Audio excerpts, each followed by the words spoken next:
Certainly. Good evening, all. Please stand and salute the flag. I pledge allegiance to the flag of the United States of America, and to the republic for which it stands, one nation, under God, indivisible, with liberty and justice for all. Adequate notice of this meeting has been given in accordance with the Open Public Meeting Act pursuant to Public Laws 1975, Chapter 231. This agenda is complete to the extent known and was sent to the Trenton Times and Trentonian newspapers, posted on the first floor bulletin board in City Hall, filed in the City Clerk's office, and posted on the City of Trenton website. Formal action will be taken. Roll call.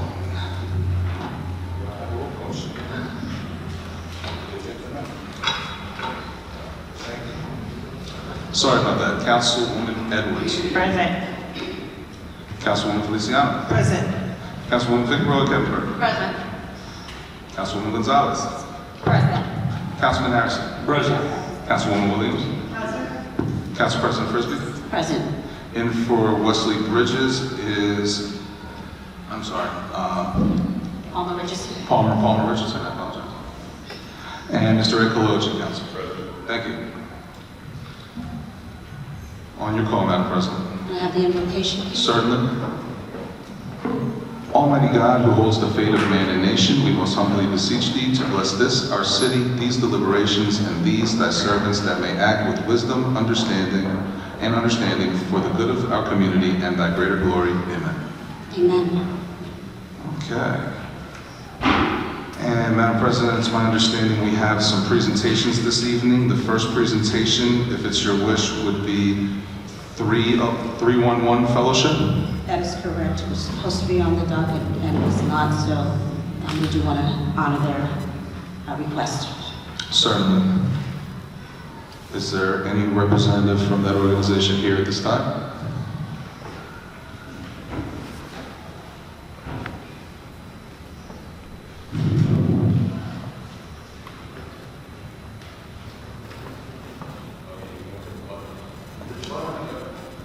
How about now? Good evening, ladies and gentlemen, Council and Mayor of Trenton, New Jersey. My name is Tom Wiskin. I'm a council rep for the Eastern Atlantic States Regional Council of Carpenters. Our council covers 5 states and has a 40,000 plus membership employed by over 1,000 union contractors. I want to just apologize for my nasally voice. I do have a little bit of a cold, so hopefully not too annoying. So one of my job duties as a council rep is to recruit the next generation of skilled labor. The growing need for skilled labor has brought me here tonight in Trenton, New Jersey. I stand before you as an ambassador for the 311 program. Started 2 years ago in the city of Newark, it has grown to fit the needs of the city and its residents. Barringer High School is the pilot school that adopted 311. This time I'm going to take a break from my little script over here and give you 2 backstories of 2 students from Barringer High School and the success story they have become. Andreas Velasquez was a student that had trouble getting to class on time. The only class he did make on time was his carpentry, taught by Ben Galano. When the 311 program came up as a summer program, Ben Galano told Andres that he might not be able to get in the program because of his attendance. However, Ben did let him go in, and he worked the pre-apprenticeship program that summer, got indentured by a union contractor, and now is an apprentice and has a skilled trade and is making a decent, honest living. The other student I want to bring up is Micah Charles. Michael Charles is currently a senior at Barringer High School, a student from Antigua. Through this program, Micah has placed first in a Skills USA competition and has traveled down to Washington, D.C. to speak for Big Picture Learning and be a representative for that organization. He will be graduating and getting indentured with the union contractor and has a job waiting for him getting out. We have other students, I'm not going to get into them, but that's the feel-good part of this whole program. I just wanted to share that with you. So, each city should have a high percentage of a local resident workforce. The 311 program has been designed to help meet that quota. If the council will please open the presentation packets I prepared for you, and I can explain that in more detail. So I put together this first page, unions build communities. I'm sure everyone is aware of the benefits of having union contractors and union members working for their own cities and councils. So threw this together just showing that skilled labor builds stronger communities and better communities, and which leads into the next page's Career Connections. Career Connections is a program that the United Brotherhood of Carpenters has designed to be adopted into high schools for their carpentry classes. This is the foundation of the 311 program. This is where students pick a CTE program and get into their carpentry class, and with that they can move on to go into 311. With this Career Connections, students graduate with 16 college credits to Thomas Edison University. So, next page I got, contractors needed to mentor. This is where the 311 started, with a flyer like this, where I had to reach out to union contractors to place students on union job sites for 5 weeks during the summer months. This is where 311 comes from. If you look in the middle of the page, 3 days a week, youths are with a mentor on a job. That was our union contractors. During those 3 days, the students learned structure, how to be at work on time, and get a real good understanding of what an actual construction job site is like. 1 day a week, they're with their certification instructor, which is usually the carpentry teacher at the high school that they go to, where the 311 is based at. And 1 day a week, we spent on volunteer projects in the community, so the students can learn what it is to give back to their community that's giving to them. Following page, where are we at? We've got a couple support letters here from partners in 311. Big Picture Learning. Big Picture Learning supplies the students with insurance to be on the job sites. They supply them with tools, personal protective equipment, a stipend, and they also get paid for their time on the job sites during the summer. In Newark, they're also part of the Workforce Development Board and the Newark Summer Youth Program, Summer Youth Employment Program. We got a letter from Building to Teach from Joe Yucha, the director. He is one of the founders of this program, and it just briefly highlights what it has done to the communities and for the students. Following page is a support letter from the ACCNJ. This is an association of construction contractors of New Jersey. Jill Schiff there has been a very big help with organizing field trips, career days, training center visits, anything that these students can get their hands on so they can see more of the real world out there in the construction industry. Just following up my presentation, I threw some news and media coverage on the back you guys can look over when you get a chance, just showing that it is a feel-good story for communities. People do jump on them when there's graduations or field trips. It shows that the community cares and the kids have somewhere to go when they graduate school and they choose not to do traditional college. So, all right, let's see. So in closing, I am asking the Trenton City Council to adopt a 311 style program that can be tailored to fit this great city's needs. I believe Trenton has all the pieces needed to make this a success story. Thank you for your time. Please feel free to ask me any questions and I will do my best to answer them. And again, I apologize for the native slope. Thank you very much. Excuse me, Council. There's a couple things I might be able to touch on before you ask me any questions. So one of the things that we are doing right now with the Careers Connection, it is at the Trenton Board of Ed, which we have brought it to Trenton High, and it exists right now at the VOTEC, in Mercer County VOTEC. Also, for council people that are on here that don't know, I sit on the advisory board still at Trenton High. I've been sitting on that advisory board from when I was a fourth-year apprentice myself. Because I'm a kid from Trenton. I grew up 5 blocks from here. I grew up on Emory Avenue, just to give you an idea, around the corner from Joe. I lived here until about 20 years ago. That's when I moved.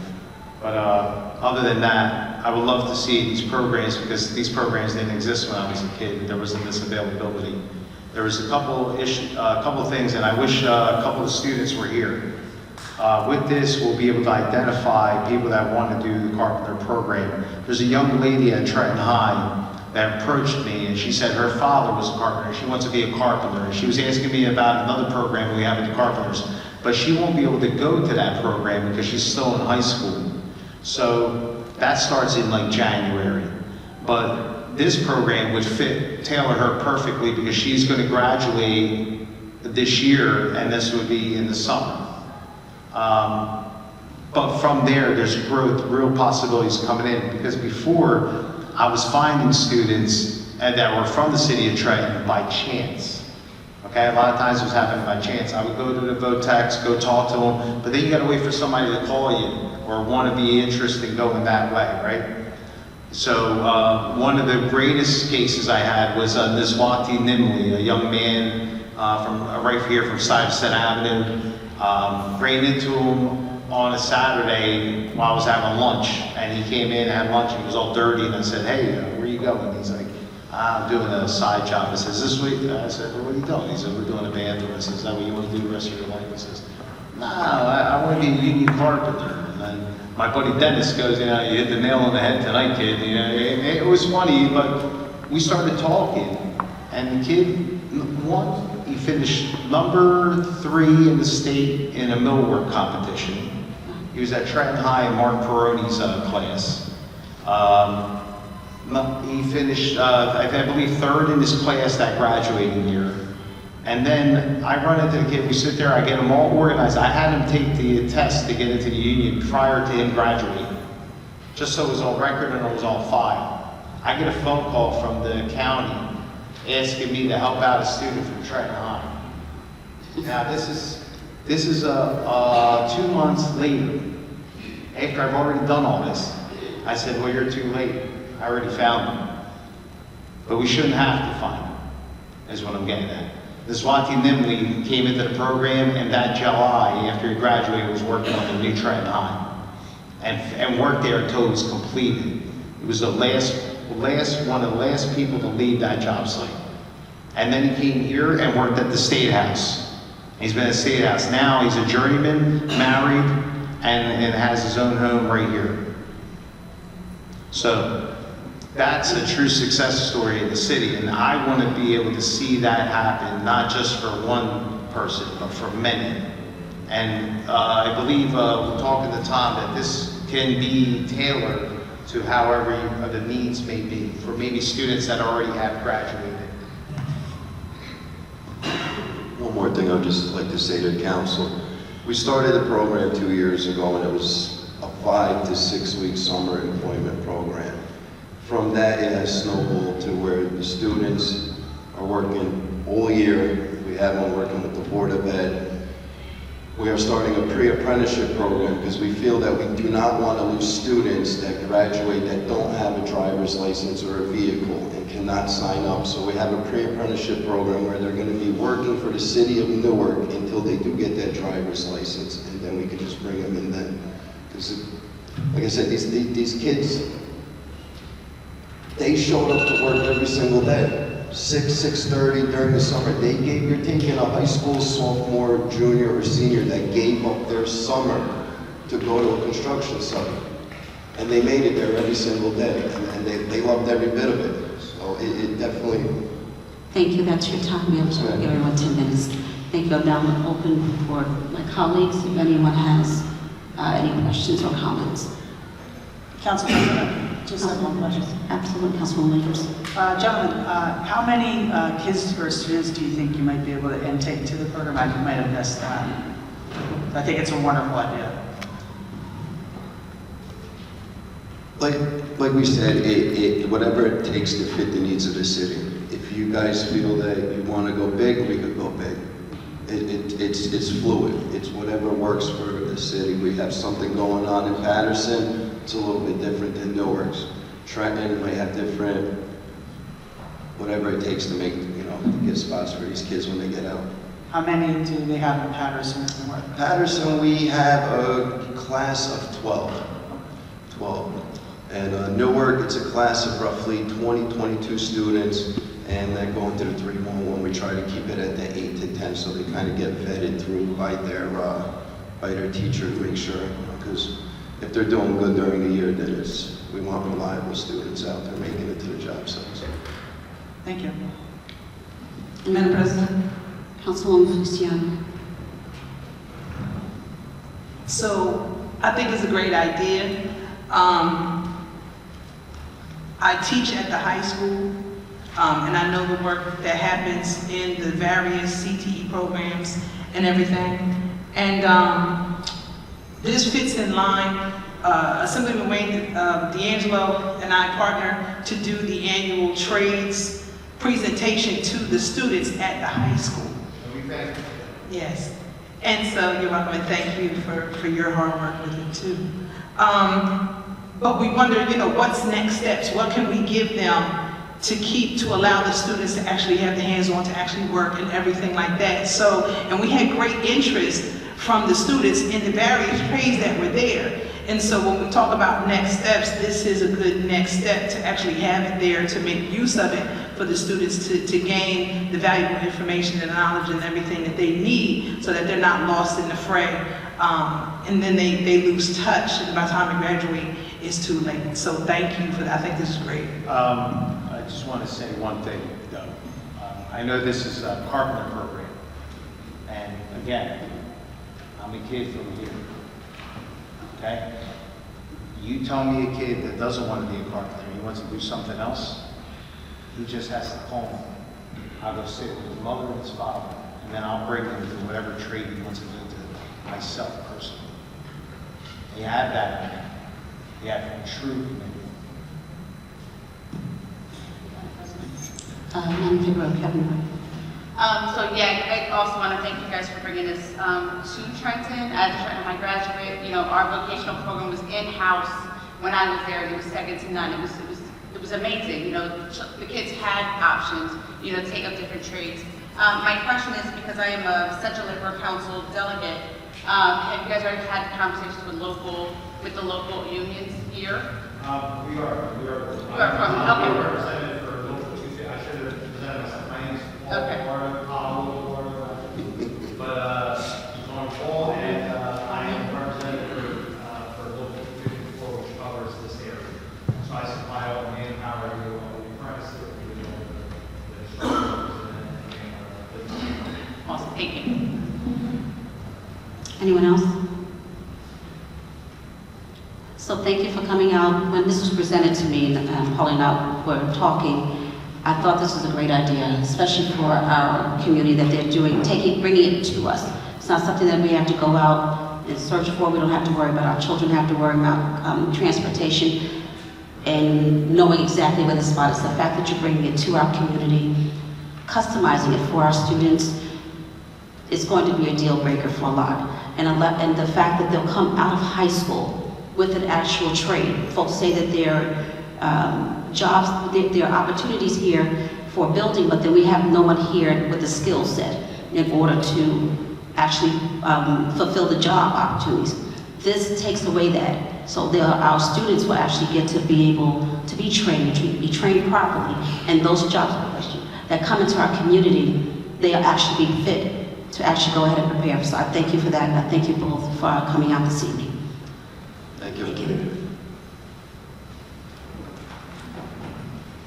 On your call, Madam President. Let's proceed, please, the next week. Certainly, I understand we have 2 cannabis applications, presentation. We have Greenway Systems.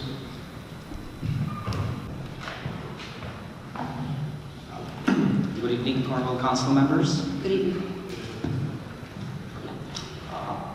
I previously circulated some booklets. I just wanted to make sure that you are able to, you do have them, okay. I'm sorry, before you proceed, and we should have said it with the other one, where everyone is given 10 minutes in order to give their presentation, okay? Thank you so very much. Thank you. If anybody else from the audience wants, we can distribute a few. So, honorable council members, good evening. Once again, I'm Dimitri Afros. And I'm here to introduce the Greenway System Cannabis Group that wants to come and do business in Trenton. So the Greenway System is a state-certified women business enterprise. We have Aida Johnson. She's the owner of the company. She has partnered with Jeremy Carr, who is a Los Angeles native. He's one of the pioneers in the cannabis industry. He has a lot of connections in the cannabis business and is eager to bring a lot of brands and the expertise that is so needed in this industry. So we're looking forward to rehabilitate the 21 Maryhead Avenue. So it's a 36,000 square foot facility. It's on there are some pictures on page 2 of this. It's been sitting vacant for about over a year, so it needs extensive work. We foresee only in reconstruction costs around $4 million, and out of that $4 million, at least $2 million would go to the Trenton contractors and anything related to this. So this is we're looking at a lot of economic activity, and it is indeed a very difficult business. Why? Because the funding is very difficult to get. So Jeremy Carr and his group, I'm also part of his group, we are able to bring some the necessary funding to this venture. Besides the economic activity, we're talking about stable full-time jobs. So we are thinking about at least 40 to 60 full-time workers. We want and we will have the workforce here locally, because from our experience in the United States, employee retention is very much linked to a local employee. So, and we don't require any high school or college degree, and we do an extensive training. So this is why for us the employee retention rate is very important for the business to succeed. So if we train an employee, we want to make sure that the employee stays at the job, and it's been something that we've learned through years of experience. And the actual business model, if you take a look at page 2 and 3, it's a very complex set of operations. You know, it includes cultivation, extraction, packaging. It requires a very deep understanding of the industry and extensive experience to ensure their success. So Jeremy Carr brings this experience, and we want to make sure that that facility lives up to its dreams, you know, and it brings all the benefits of this. We know that we are among the first big cannabis we want to the manufacturer in the city, and we believe that we can create a model of a business, of a cannabis business, and we know that this business will boom. In 2 years, there will be lack of supply, because it's so much easier to open a dispensary.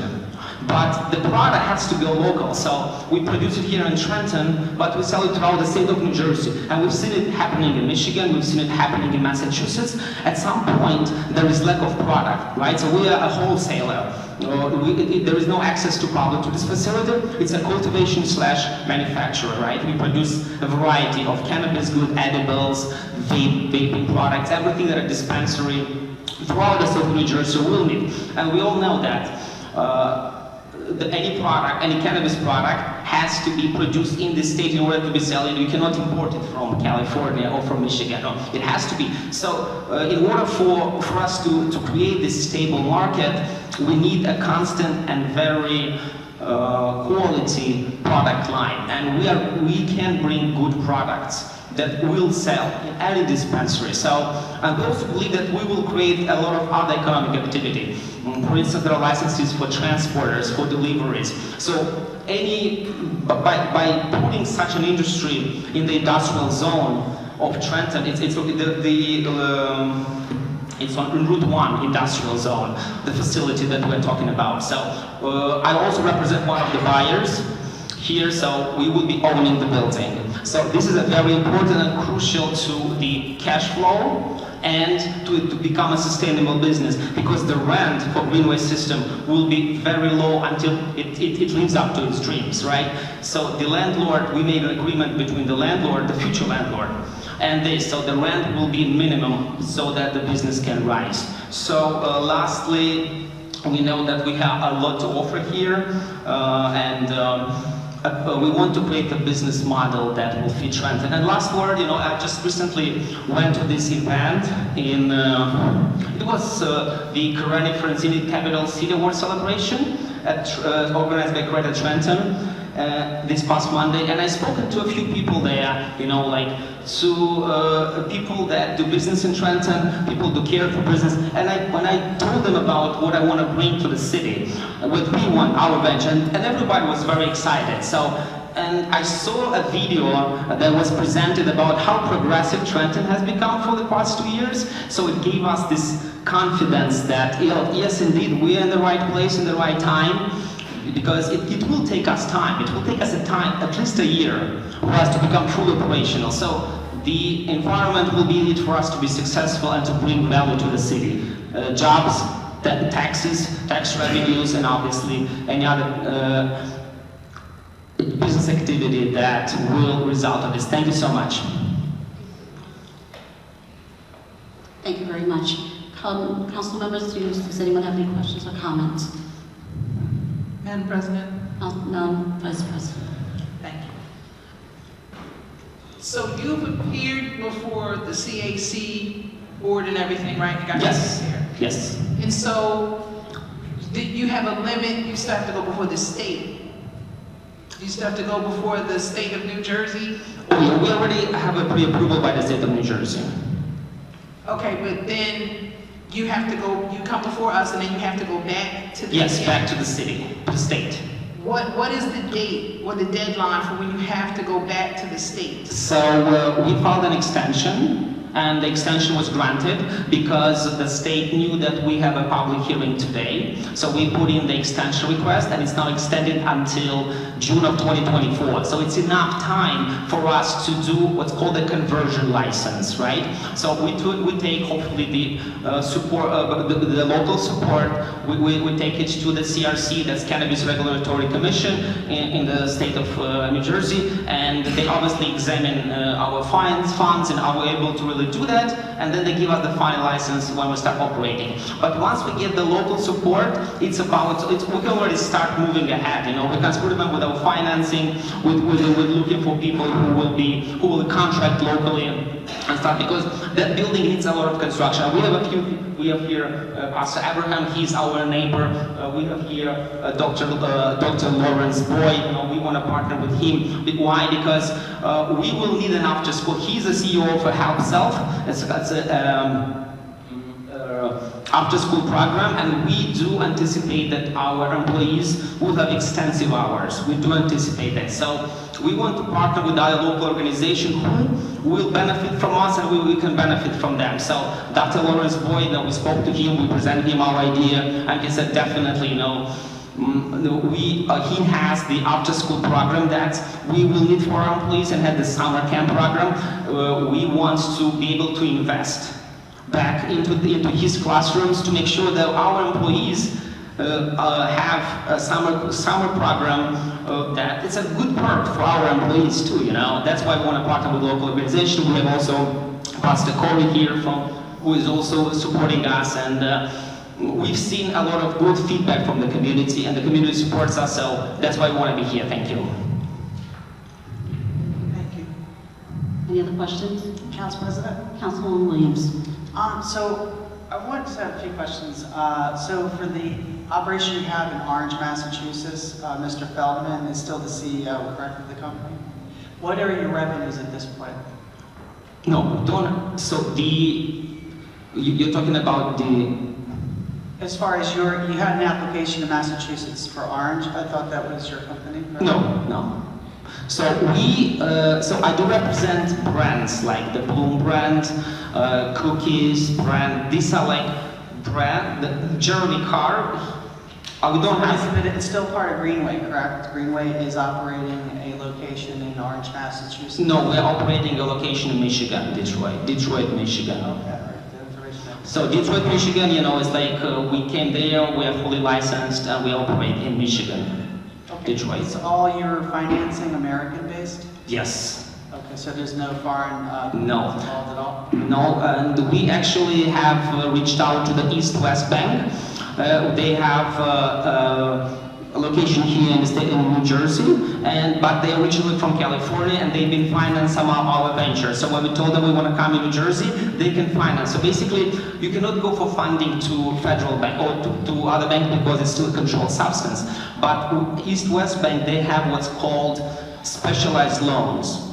So we spoke to the senior loan. They've seen our business model in Michigan and California. So there is a trust that's been built with the banks. You have to build trust with the banks here. So we're looking at about 3.5 credit line with them. 3.5 million? Yes. Oh, sorry, it's just a little hard to hear. Yeah, 3.5 million. Yeah, because we anticipate around $3 to $4 million to be able to be fully operational. Understood. Okay, and then I may have missed this, but how many employees do you expect to hire, and then what percentage will be Trentonians? 40 to start, and Okay, up to it's a little hard 60, for me and to understand. 90%. There is an echo or something. So no, I apologize. Yeah. It's a little quick for me. Oh, sure. Sorry. You should be an auctioneer in your side job. And my final question would be, as far as the location and getting up, I know there's some work, it didn't seem that it's appreciably extensive, like you have to rebuild part of the building or anything. As far as traffic coming in and out, any deliveries, etc., how would that work out? So, as I told you, it's a wholesale facility, so there is no access to public, right? Yeah. The state require us, there are state requirements about how the loading docks. So in order for us to get the final license, we would still have an inspector from the CRC, which is Cannabis Regulatory Commission, from the state coming and giving us the final license before we can start operating. So it has to be secured. We did present the security measures that we will be implementing. They are very high standard for obvious reasons. So there's a highly regulated industry.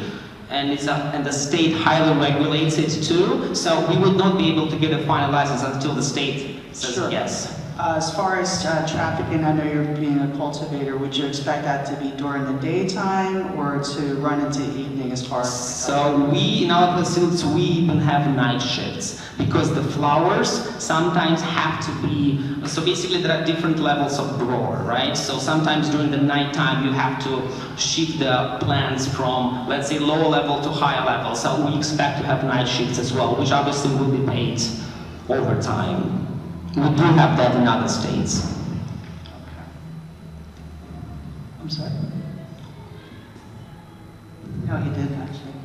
How many of your employees will be local from the city of Trenton? Well, at least 90%. 90%. Do you Yes. have a number? So I would say 40. 40? Yes, because 40 is the minimum that we will need. We anticipate up to 60. And will any of them be more than day laborers? Will it be middle management? Definitely. We are bringing a team from California to train them, but it's too expensive for us to keep them here. We did that in Michigan, Detroit. So we brought them there, we trained them, and we put a local manager, obviously, because it's beneficial for us. And what we did in our Michigan facility, the job, for the director of sale, right? The job is linked, we offer 1.5% to the company if during his tenure as, let's say, the business, sales of business, sale of business director, he does reach out to a certain number of dispensaries, is able to sell and sell. So we do a lot of incentives because in this business, incentives matter. And yes, and we will have managerial positions, Trenton-based, 100%. Understood. And then final question, as far as involvement in the community, what are some of the things that you all will be doing?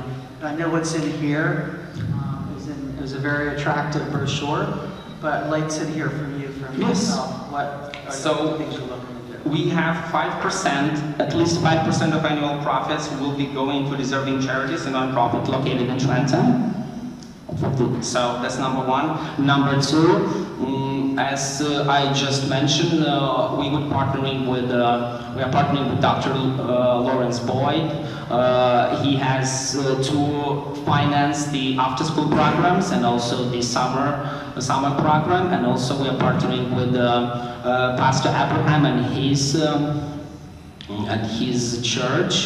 He implements a new program for youths. He can speak more about that. He reached out to us, and we would be funding those programs for the local nonprofit organizations.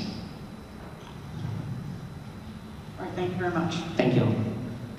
Just wanted to piggyback on that question. You said you'll be funding those programs. Is there a limit or cap on the amount that you'll be giving, or will you be funding the programs in their entirety?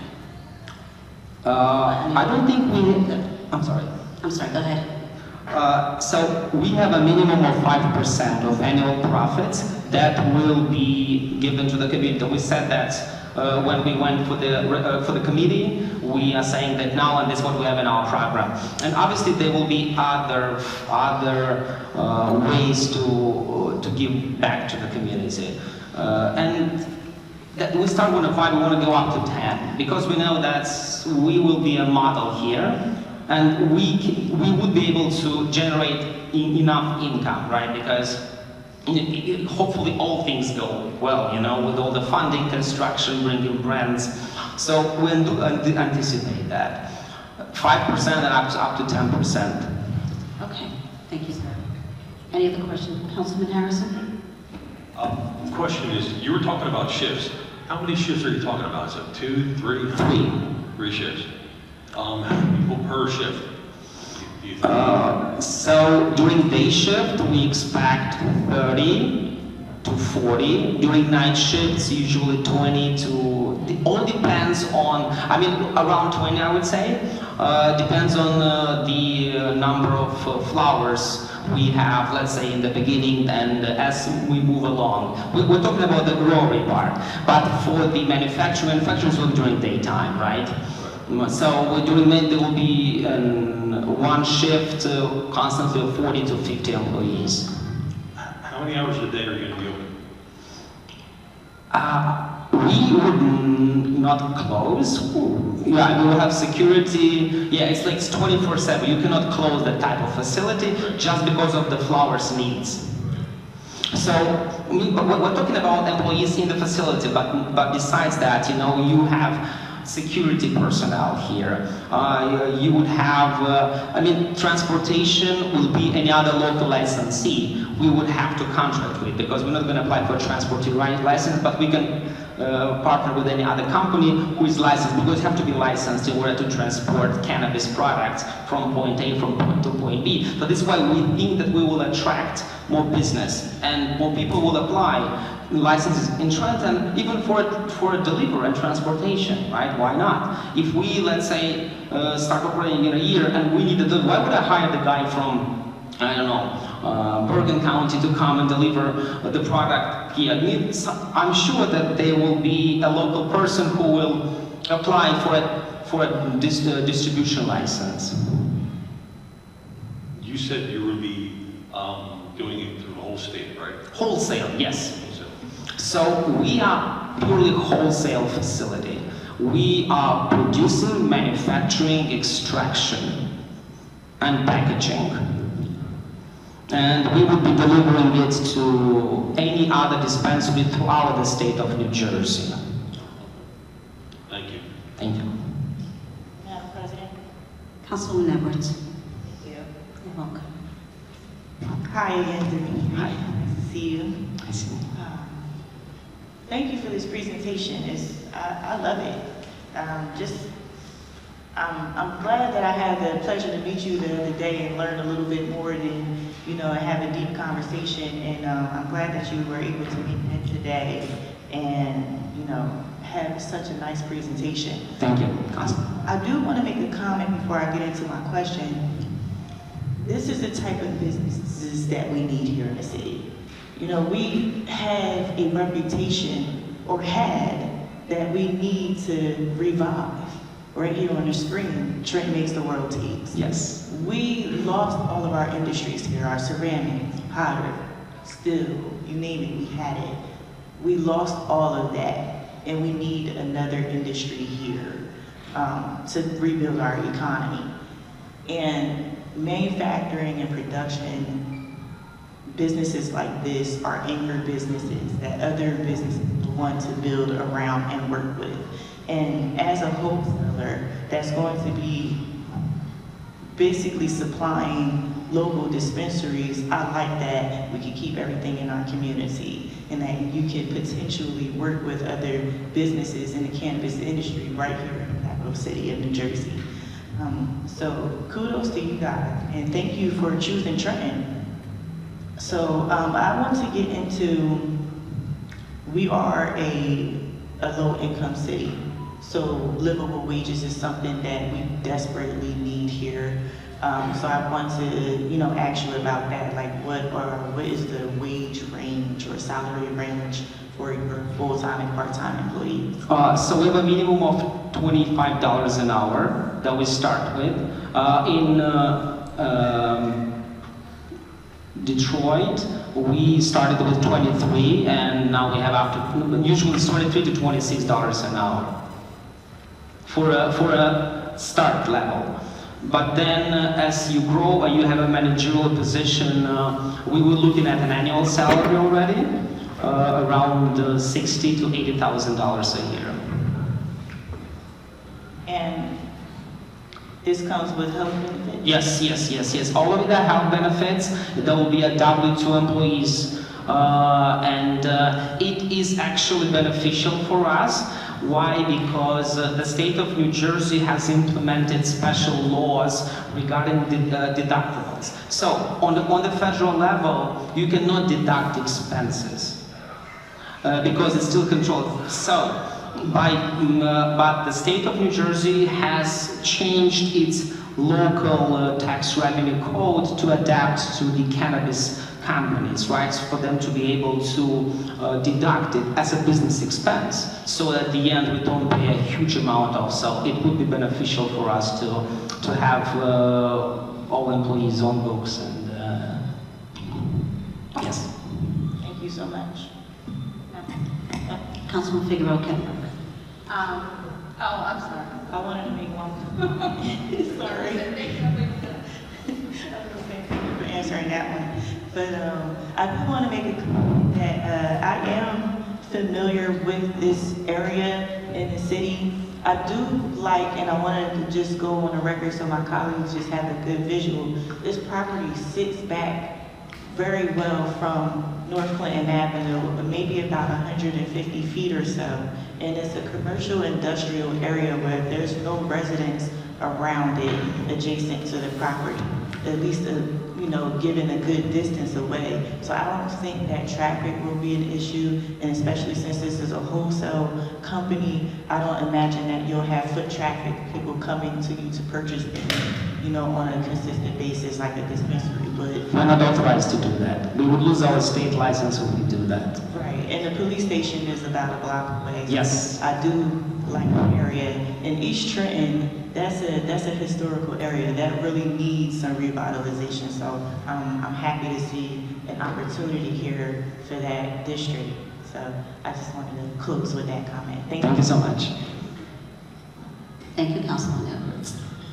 Now, Councilwoman Figueroa Kemper. Mr. Aparos, thank you for coming here this evening. I do concur with what Councilwoman Edwards said. This was a great presentation, and I actually read it. So all of my colleagues' questions were actually in the pamphlet, so thank you for that. That's awesome, but now you see what we care about. Yes. What we're trying to, bring to the city, so thank you.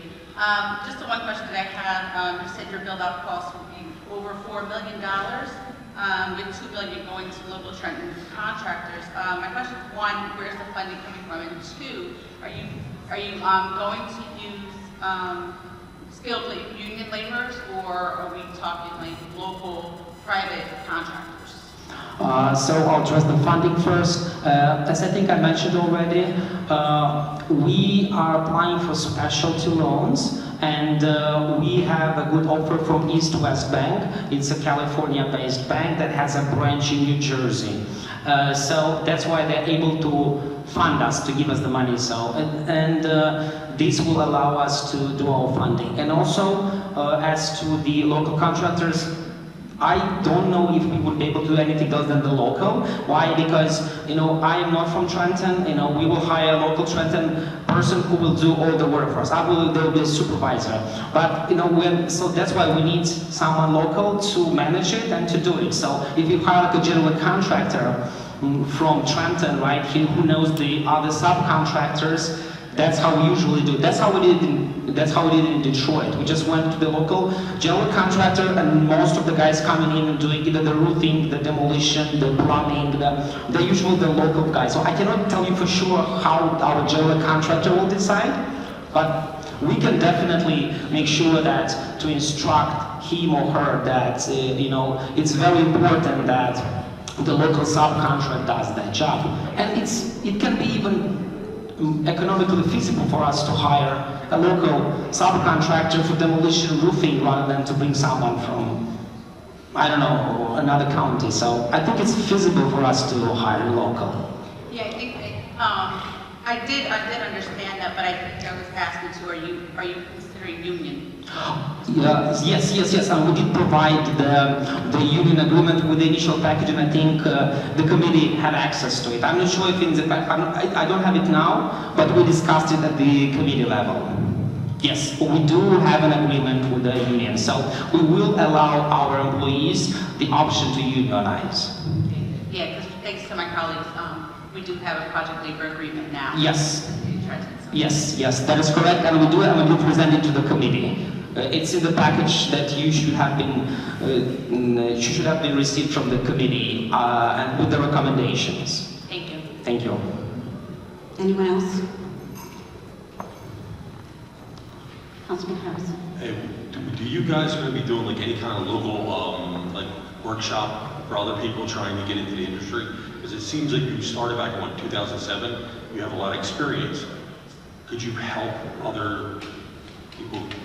Definitely. I mean, I think it's in our interest to do. Because we would be using flour or wheat or flour, whatever we call it, from other growers, because it's not enough flour for the manufacturing. So any workshop would help us to attract more business, with people who we have to do business. And also, as I mentioned before, we will need a person with the distribution license. So that's how and I think any person coming and working in our facility for, let's say, a year or so, and then the industry will boom. There will be more need for good products. So that person getting the experience, let's say he's a manager in our facility, right? He knows the stuff, and then he goes and applies for a license, right? And opens another facility. I don't think we will compete if the market needs it, because I think that we will not be able to satisfy the market. So in that case, any person working, you have to really work in this industry to be able to do it. So a workshop, I don't think it will be really helpful. I mean, you can present this industry, but if you haven't worked, you haven't seen how the flour grows, how the extraction takes, how the packaging, it's really difficult to do it yourself. So by employing those people, and anyone, there is no non-compete thing, you can leave, let's say you learned enough, you see the need you see the need for more products on the market, definitely go ahead and open another manufacturer, another brewery. Well, I'm saying about a workshop because we've had other people get up here and speak, but when you're speaking, it's like your passion. It's like it's coming right through. Oh, okay. I like that. I like how you speak from your heart, and it's like, bam, here it is. I like that thing. Yeah, definitely. No, definitely. And actually, I'm licensed in New Jersey and in New York. So that facility has the office space besides the warehouse and the actual industrial park. Sir. Good evening. Good evening.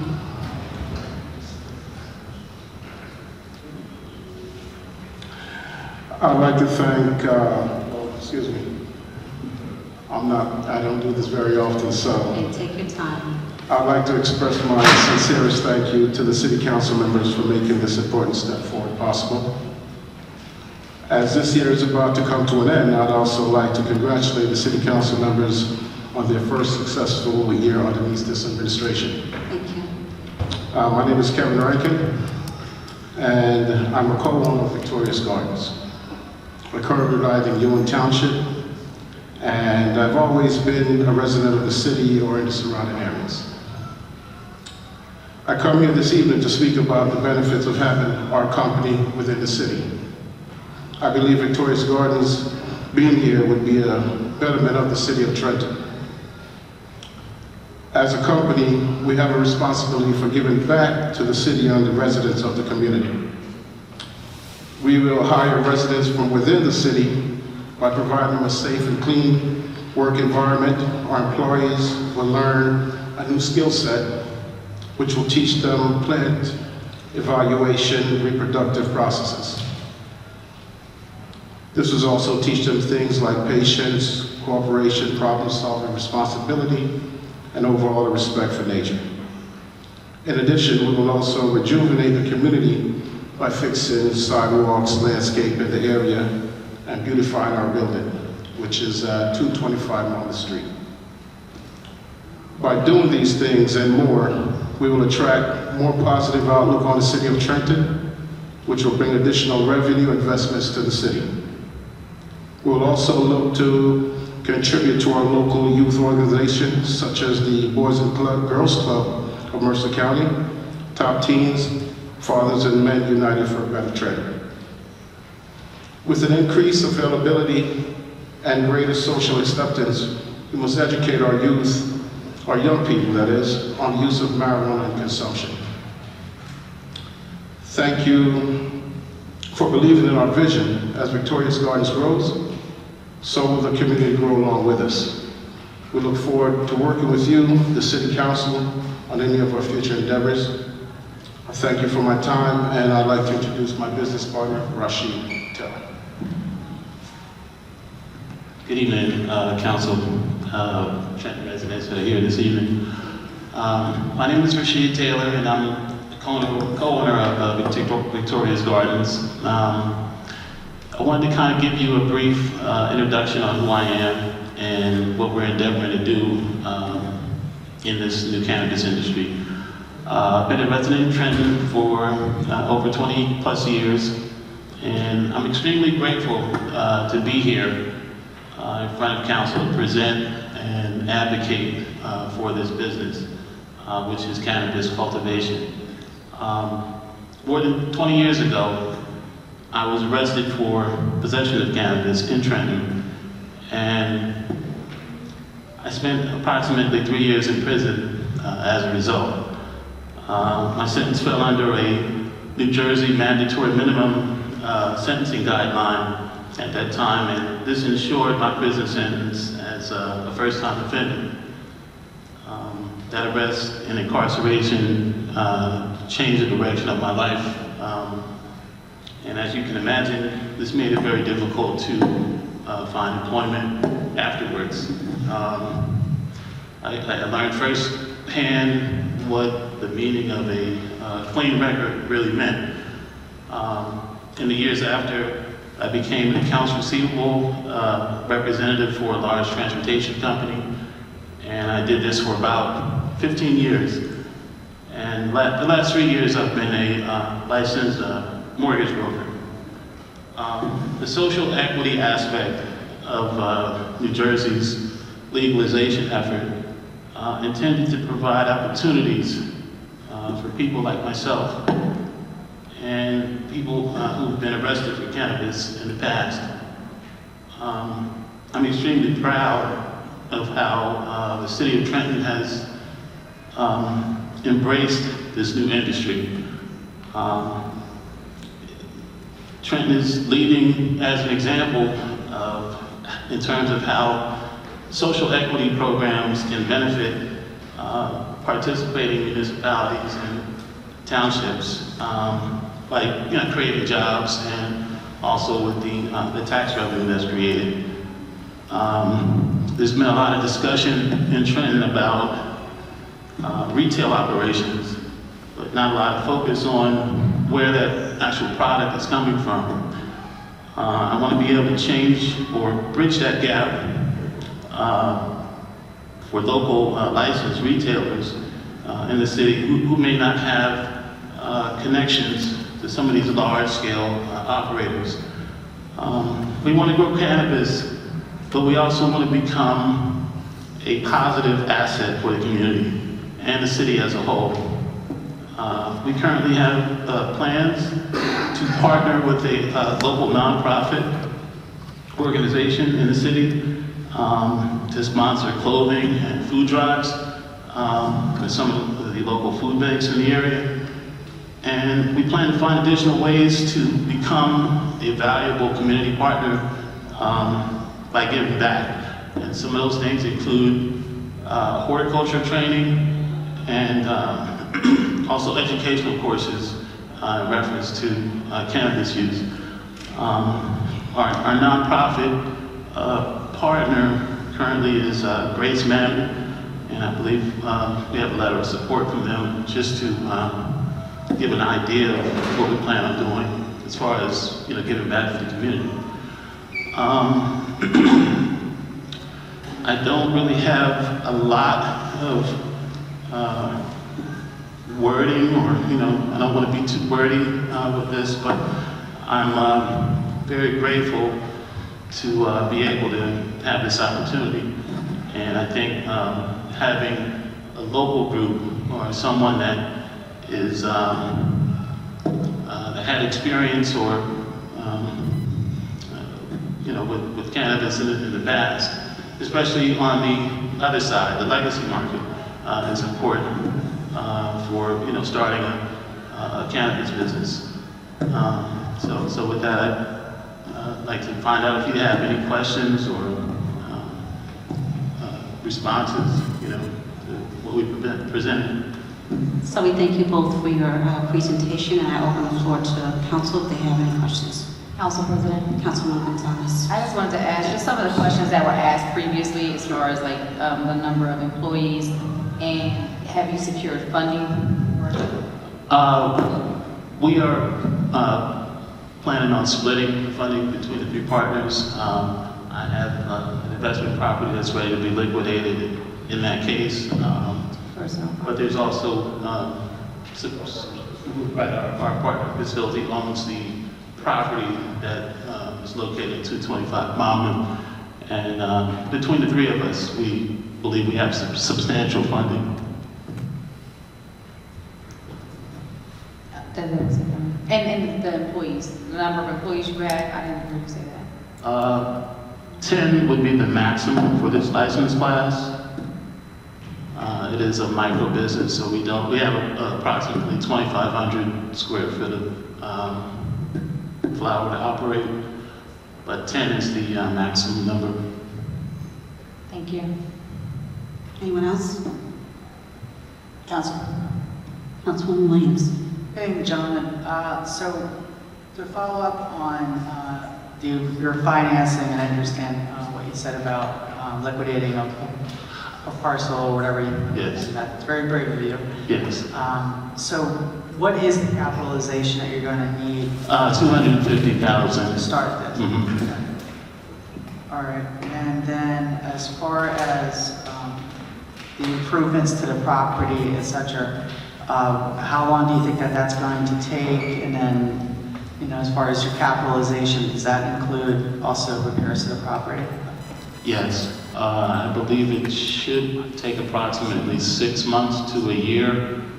6 months probably being on the lower side. As far as vehicles coming in and out, would they be using an entrance on the Monmouth Street side or coming around the back side of the building? They would be using the Monmouth Street side entrance. Okay. Because I would very much love to see that area improved, because between that and then the homes that are on that part of Monmouth across from the new development, there's a lot of neighbors, homeowners, et cetera, living there, so it'd be a great improvement to the neighborhood to have that area, fixed up, and it's a very attractive older building, actually. So as far as when you project out several years, do you have any expectations of what revenues could be for this company? The reason I ask that is one of the things we hope for in having a very, very successful cannabis industry here is we are allowed a 2% tax. And this council, thank God, has foreseen using part of that money to good benefit to identify and address healthcare disparities in our city. So we actually really do need you guys to do well. We anticipate doing well. All right, so no, at this point, no revenue projections or market analysis. From our current canopy position, we're thinking close to around 800, 900,000 or so per year. And is that standard for a first-time business? In our particular position, micro, yes. I mean, I'm really minimizing. The outlook can be a lot more, but I'd rather under promise and over deliver. Understood. All right, thank you very much, Donna. Madam President, Councilwoman Figueroa Kettenberg. Hi, how's it going? This property, 225 Monmouth Street, are you guys planning on purchasing it or leasing it? We don't have a lease. Our other partner actually owns the building, Chris. Okay. He was unable to be here today. He's actually sick, so. Okay, so that's the owner who purchased it in 2013, I think it was? I'm sorry, what was That's that? the owner who purchased it in 2013? Yes. Okay, and so the 250,000 that you need for this, what exactly will that cover? That will do the brain, the system, which is around $10,000. The lights, the wattage have to be upgraded to probably around 600. It's around 100 right now. That could be around $15,000. The system that we plan on using, that could be another $10,000 or $20,000. And just having the outside of the building done, repainted, new gates, security system, along that line. Thank you. Madam President? Councilwoman, it was, Thank you. you're welcome. Do you gentlemen happen to have a business plan at all that explains these trajectories and what you're expected to Yes, grow? my initial business plan kind of underestimated the costs of this venture, but I have an updated one, and I believe it was submitted with the application. But if you need another one, we certainly can provide one to you. Okay. Do you know what you will be, and maybe I missed the answer to this question, would you be paying or what the salary ranges would be for your employees? I would say above average in the $20 range per hour, at least $20 per hour, given everything that have to be, doing. Okay. And lastly, this property has been sitting there vacant for a considerable amount of time. Have you guys done any type of scope of work inspections to determine how much it's going to cost and whether you had the funds to fix that alongside of your startup costs for the actual cannabis business? Absolutely. It's been sitting. It just hasn't been being used as business. Chris has basically just been using it to put as a storage type building. So there's valuable items within the building we just haven't used. You just haven't been using it as a building, as a business, I should say. Okay, and do you have any renderings of what you're proposing this building would look like afterwards? It's a pretty wide property, so I'm pretty concerned. The grow operation would be on the bottom floor, but I don't have a rendering of what that would look like currently. The building itself is, if I'm not mistaken, 10,000 square feet, so it's more than, sufficient to do what we need to do. And also there's plenty of parking spot. If you actually go to the building, you'll see there's plenty of space in the building. And you'll only be using 2,500 square feet of the building? Correct. Okay, thank you. Madam President? Madam Vice President. Thank you. So thank you for coming forward tonight and presenting. As we were listening to everything that you were saying, when you were asked about the breakdown, the allocation of the $250,000 and what it would be used for, you gave us items, right? The system, the lights, the wiring, the painting, security, gates, and things like that. But when we were asking pretty much specifics, it was, I would say it is, or it should be roundabout. And then when asking about the salaries for the people, you answered, I would say $20, $25. In your business plan, right, or the presentation that you presented to the board and everything, maybe that's something we just have to look back through it. Is that spelled out?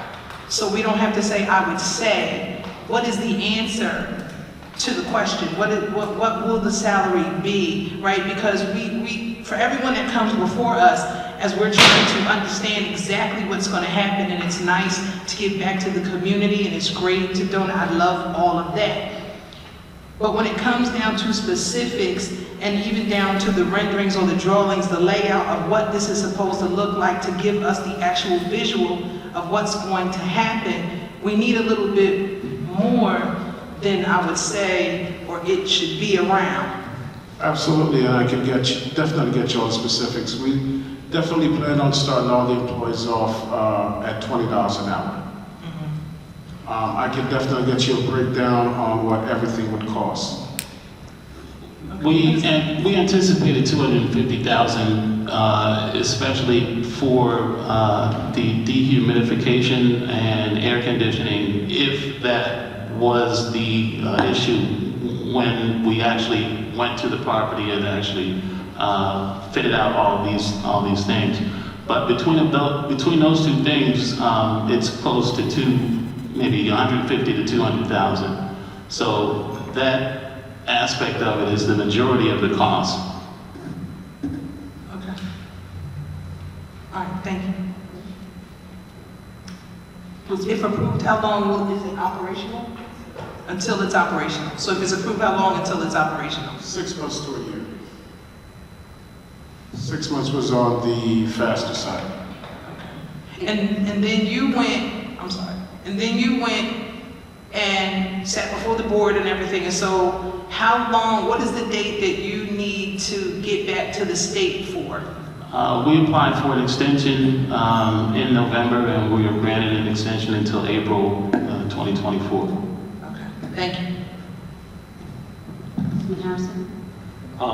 This location, 225 Muhammad Street, how soon before you can get your camera systems up there?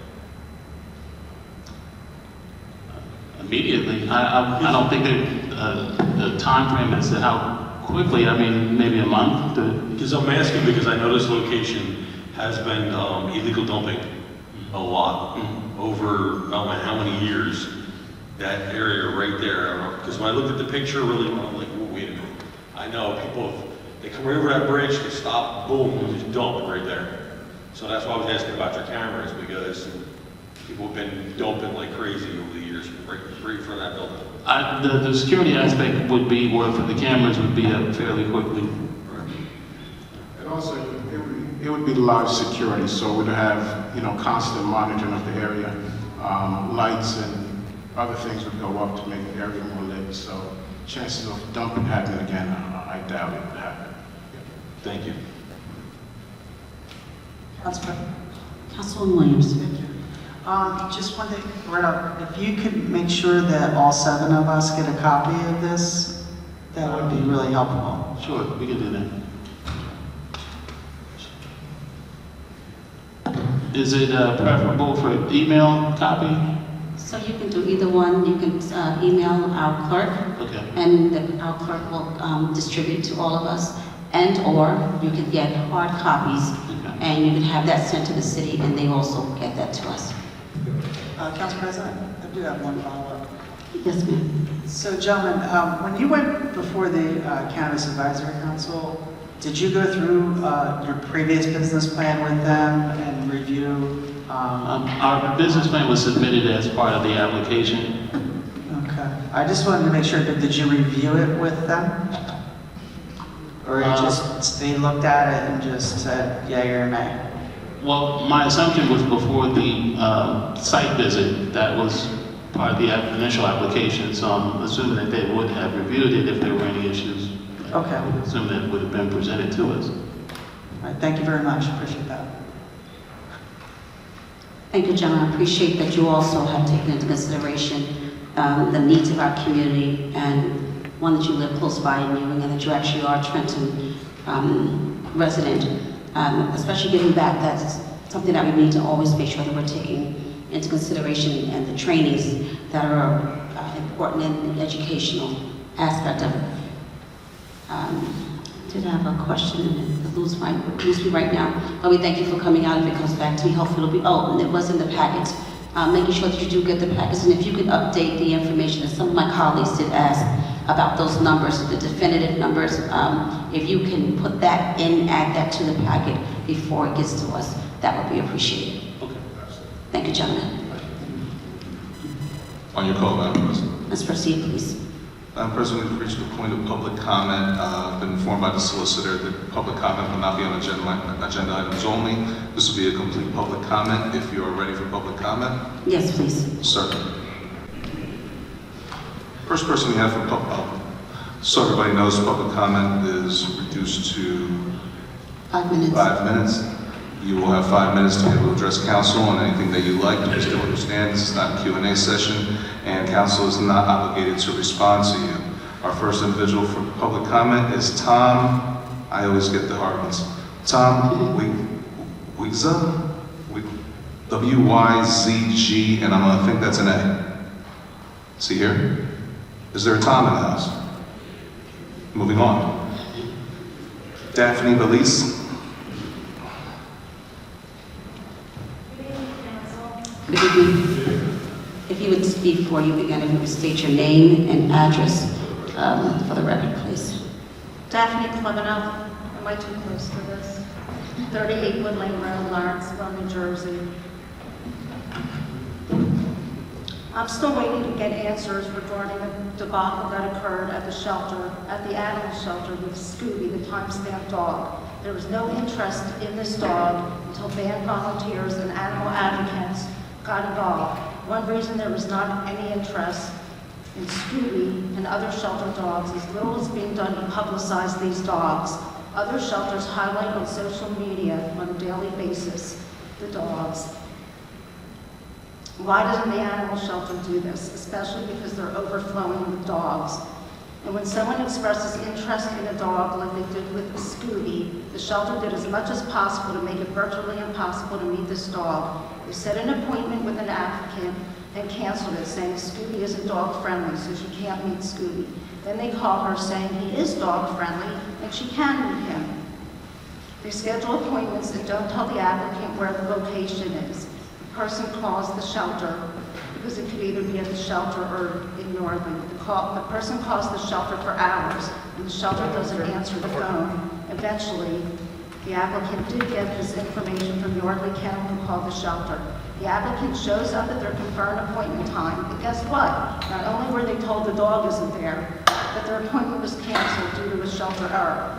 Another applicant is told Scooby is no longer dog selected, but people and dog aggressive, which goes against what the professional trainer stated and what another applicant stated that met Scooby the previous weekend.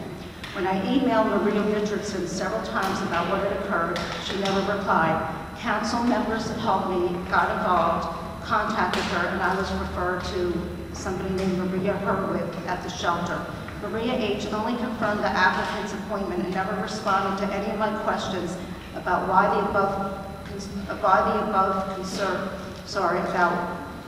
about the above, and have this from happening again as to not to make applicants work so hard to meet a dog from the shelter that is overflowing. Also, this makes a terrible impression regarding the Trenton Animal Shelter. It makes people less likely to want to deal with them again. I emailed Maria H. several times regarding my questions, and she never responded after the initial email about the appointment confirmation. Why is this okay to have shelter staff not respond to legitimate and fair questions regarding the situation? Isn't that part of their job? How many employees could ignore numerous emails and have zero repercussions? It seems like the shelter staff are modeling Maria Richardson's lack of communication and respect for the public. How many adoption events have staff brought the dogs to based on the city council meeting where Maria Richardson stated that they would? I think the number might be zero. How many dogs have been fostered or adopted in October or November? How many have been euthanized? We need to know what those numbers are. Now the dogs aren't even given a lifeline to get out of this house of horrors called a shelter, because now the shelter is no longer time-stamping dogs, but silently killing them, rather than letting the public help these dogs and notify them of dogs in danger to give them some kind of publicity and possible adopters. They've chosen just to kill the dogs. It's easier to kill the dogs and make minimal effort. This shelter's lack of work ethic and transparency is astonishing. We deserve better. We deserve answers to these questions, and the dogs deserve much better than living in this killing impound. Thank you. Thank you. Pastor Darrell Armstrong.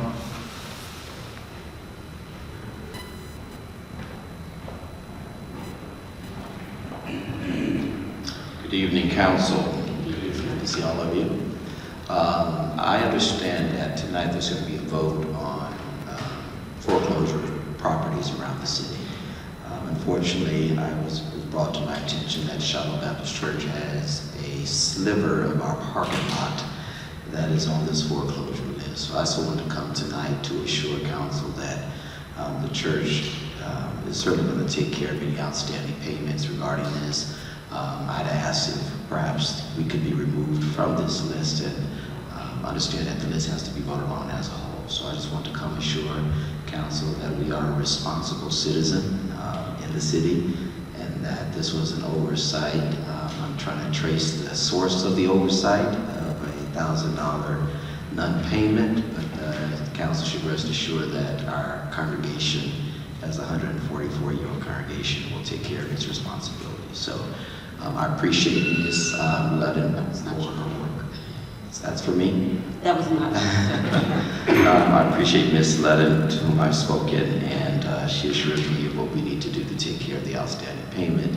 And again, we just want to come and show our face in the place to make sure that you know that we're responsible, and not like some of our others who may not be paying their liens on time.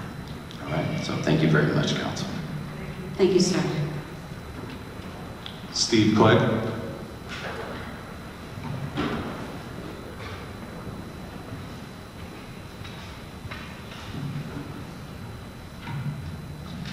Good evening, Steve Clegg, Wolfpack Road, Hamilton Township.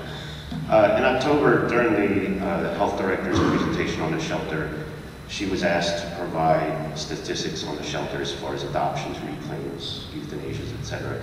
She wasn't able to provide it then, but said she'd give it in a few days. I believe Ms. Feliciano also asked for regular updates on those numbers, so I'd like to know if you've received those, if you could share them. If you haven't received them, why not? And I'd also like to raise some issues that Daphne talked about. Each time people come up here to speak in defense of the shelter, soon after, and this has gone on for years, soon after another issue is raised. What about the children? What about the seniors? What about the lead abatement program? I want to make clear, nobody speaking up on behalf of the shelter animals, has ever suggested we take care of the animals instead of. We've never said take away from somewhere else. What we have asked for is follow the law. Attempt to address these issues before they end up in the shelter. Be honest, be transparent, do right by the animals. Instead, what we're seeing, based on Maria Richardson's plan, is take away every opportunity of getting these animals out alive. Offsite adoption events have been canceled. Volunteers have been reduced. People are being denied entry into the building. Not only adopters and rescues, but the public in general is made to jump through extra hoops just to see the animals that are there, whether they're looking to reclaim, adopt, or foster, or rescue. As far as the other issues, the seniors, we aren't suggesting don't take care of the seniors, take care of their dogs, as has been presented. However, the health, the lead abatement for the children, the animal shelter, the seniors, they all have one thing in common. They all are handled by the health department. We haven't had a health director this entire year. Maria Richardson's, the resolution for Maria Richardson to be acting director expired at the end of June, hasn't been renewed. And before anybody suggests those two have been combined, they can only be combined in an ordinance. You have not passed an ordinance for that. On top of that, there is not even a job listing posted to look for a new director for the health department. So the issue is not are children or seniors or animals more important? The issue is, under this administration, none of them are important. If they were, we'd have a dedicated director like you've set up under your department direction. The health officer would not have to be coming to these public meetings to speak, not as health officer, but a member of the public to try to get her some help in the jobs that she needs to do. I stood up here months ago and said these same things that she brought to you. The health department has a lot of things to do. It's very important. That's why you have a health officer, a director, and a board of health. My Oprah for Board of Health meetings for 3 years came back and said there hadn't been any. So really, how important are these things? How important is the shelter? How important are these children? How important are these seniors? Where's the action? I'm not seeing any. I'm seeing a lot of action to prevent these animals from getting out of their lives. That's what we're seeing. Thank you. Okay, Madam President, that is all the names I have for public comment. If you want to move to, if you want me to proceed with the agenda, we can. Yes, please. Certainly. Moving on to communications and petitions. Madam President, you want to ask for a motion to approve communications and petitions, please? I have a motion to approve. So moved. Second? Second, I'll call the roll. Councilwoman Edwards? Yes. Councilwoman Feliciano? Yes. Councilwoman Figueroa Kettenberg? Yes. Councilwoman Gonzalez? Yes. Councilman Harrison? Yes. Councilwoman Williams? Yes. And Council President Frisbee? Yes. Motion carried.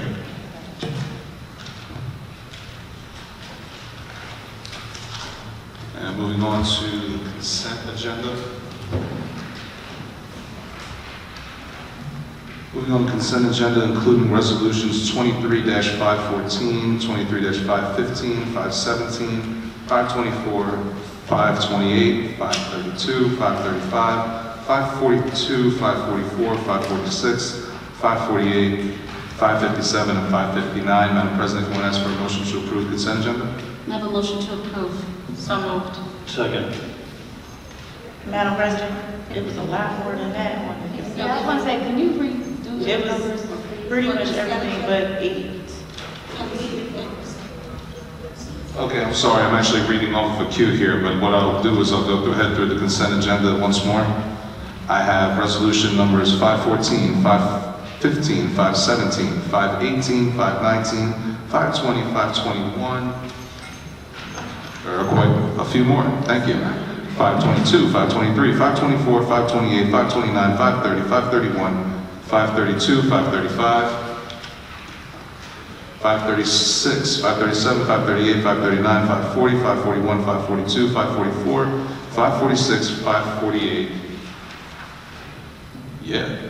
549, 550, 551, 552, 553, 554, 555, 556, 557, and 559. Would that be all of them, Council?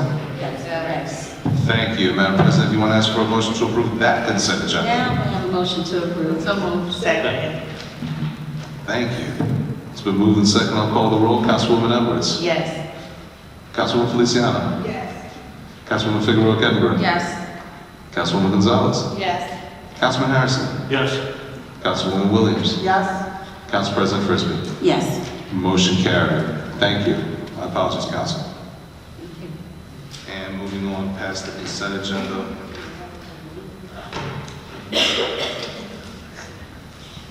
To your roll call resolutions. Madam President, we have Resolution 23-525, resolution of the City Council of the City of Trenton in support of the Class 1 cannabis cultivator application of Victorious Gardens LLC. Council President. Councilwoman Williams, I'm sorry. Thank you. I'd like to ask that 525 and 526 be withdrawn until our meeting on the 21st to allow time to fully review these applications beyond the presentation that was given tonight and a little bit of paperwork. As the both are in my ward, and I would like to have a chance to look at more information on both of these applications. I would like to be fair to the applicants, but also given particularly that they do not have an impending deadline. I do not think, and our law director did agree the other night, that it's fair for us to have a presentation just before a vote. Councilwoman, is that a motion that you're making? Yes, it is, sir. Unless the city would offer to withdraw. If that's a motion, is there a second? Yeah, well, I guess is that, that would be a motion to pull it. That would be a motion to pull.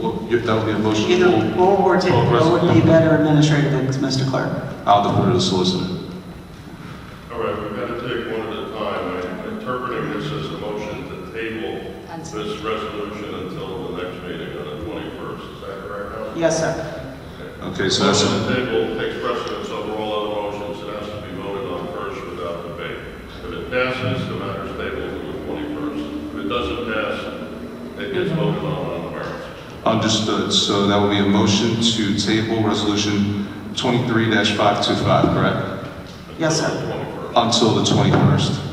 Is there a second? Second. I'm sorry, go ahead. So that's a motion and a second that was moved by Ms. Councilwoman Williams, it was Williams. moved by. And the second was, I'm sorry? Edwards. Edwards, thank you very much. To move the second, I'll call the roll. Councilwoman Edwards. Yes. Councilwoman Feliciano. Yes. Councilwoman Figueroa Gettleburg. Yes. Councilwoman Gonzalez. Yes. Councilman Harrison. Yes. Councilwoman Williams. Yes. And Council President Frisbee. Yes. Motion carried. Resolutions tabled until the 21st. Yes, sir. Thank you. Council President, I'd like to also have a motion to table 23526 until December 21st, also 2023. May I have a motion to table that? I believe that was the motion. Is there a second? No, is there a second? Second. Thank you. Second was by Edwards, I'm sorry. Gonzalez. Gonzalez. Gonzalez, thank you, sorry. It's been moved in second. I'll call the roll. Councilwoman Edwards. On the grounds that I think they were well prepared and I have enough information, I'm going to say no. Noted. Councilwoman Feliciano. No. Councilwoman Figueroa Gettleburg. On the grounds that Councilwoman Williams is asking for this to be tabled because it is in her ward, I'll say yes. Noted. Councilwoman Gonzalez. I'm going to say yes. Councilman Harrison. Yes. Councilwoman Williams. Yes. And Council President Frisbee. No. Noted. I have 3 noes and 4 yeses. The yeses have it. Motion carried. Thank you. Moving on to resolution 23-527, resolution authorizing the payment of $138,750 to the law firm Furlong and Krasny in connection with the matter United States of America versus Drew Inman, docket numbers 19-CR-292 and 23-CR-636 pursuant to NJSA 40A:14-155. May I have a motion? So moved. Second. It's been moved and second. I'll call the roll. Councilwoman Edwards. Yes. Councilwoman Feliciano. Yes. Councilwoman Figueroa Gettleman. Yes. Councilwoman Gonzalez. Yes. Councilman Harrison. Yes. Councilwoman Williams. Yes? And Council President Frisbee. Yes. Motion carried. Just for clarification, item 23-526, is that also tabled until the 21st? Yes. Yes. Thank you. Moving to Resolution 23-533, a resolution authorizing the City of Trenton to cancel various erroneous tax sale certificates. Madam motion. Madam, we have the first I'm motion. sorry, that was moved by? No, it wasn't moved. We have the first motion. Oh, discussion. To speak behind it. May I have a motion, please? So moved. Second. Madam President? Madam Vice President, yes. Thank you.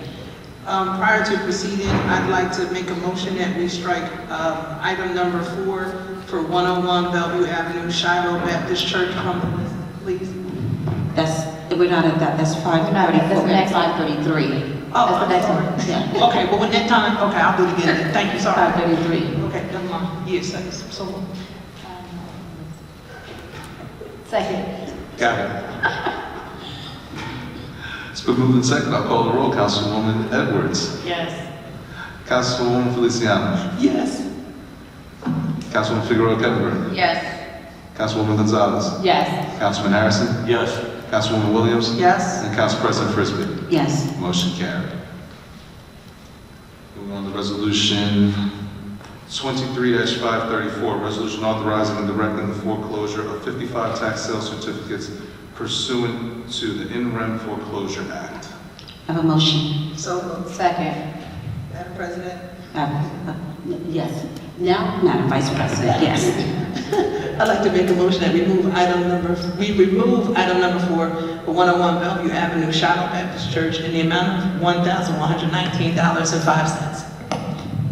Madam President? I was actually going, I don't know, we have to go with that because I wanted to ask if we could table this and just to give them the time. So, we don't know. Well, can we strike it though? So, yeah, can we just strike it altogether, that one item, or do we have to remove the item, the entire docket itself, please? The motion to table takes precedence and has to be voted on first. If it passes, the matter is tabled until whatever time is set in the motion. If it doesn't pass, it will be voted on the merits. No one has to. Oh, you did. Oh, I'm sorry. Did you make a motion to table? Is there a motion to table? Asking the question, You never. so my question is, can I take, does it have to be tabled in order for us, or can we just take an item off of that docket, that resolution? Can we just That is the question. Can we just amend the I'm item? trying to understand the issue. I'm sorry. There are,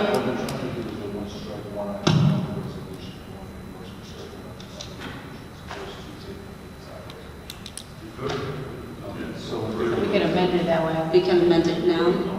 Okay, let's go The ahead. resolution, with the exception of item whatever which will be tabled Yes. until We say. next meeting. No, we want to take it off. So we can strike it. But they want to amend the resolution on the floor to exclude. Strike it. Right. But the problem is there's a statutory procedure, so I mean, if you're going to table it, that's fine, but there should be like a finite date. So then I can make a motion to table item 23, just 534, until the 21st, So you wish to table? the entire The entire- resolution. Yes, sir. Okay. So motion to table, that's been moved by, Second. okay. So that's moved by Frisbee, second by Gonzalez. Correct. Yes. Noted. That gives you, Been moved and second, call the roll. Councilwoman Edwards. Yes. Councilwoman Feliciano. I'm sorry, I'm sorry. but we're having all these discussions, so we want clarity. So we're going to ask if, since we're not sure if we can have a question and answer to that, can it be removed from one item be striked, or does it have to go the entire resolution from the director? The issue was to remove the one. Just one line item. There's a list. One on the list. Yeah, there's an entire list. The resolution is moved for approval, subject to the removal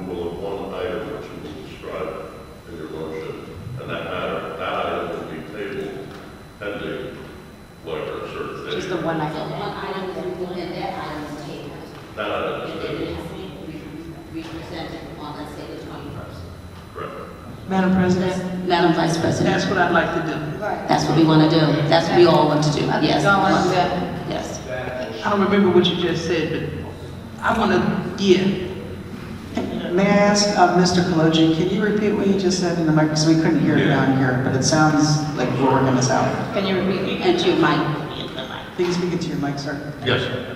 What'd you just say? If you could just repeat what you told all our copies.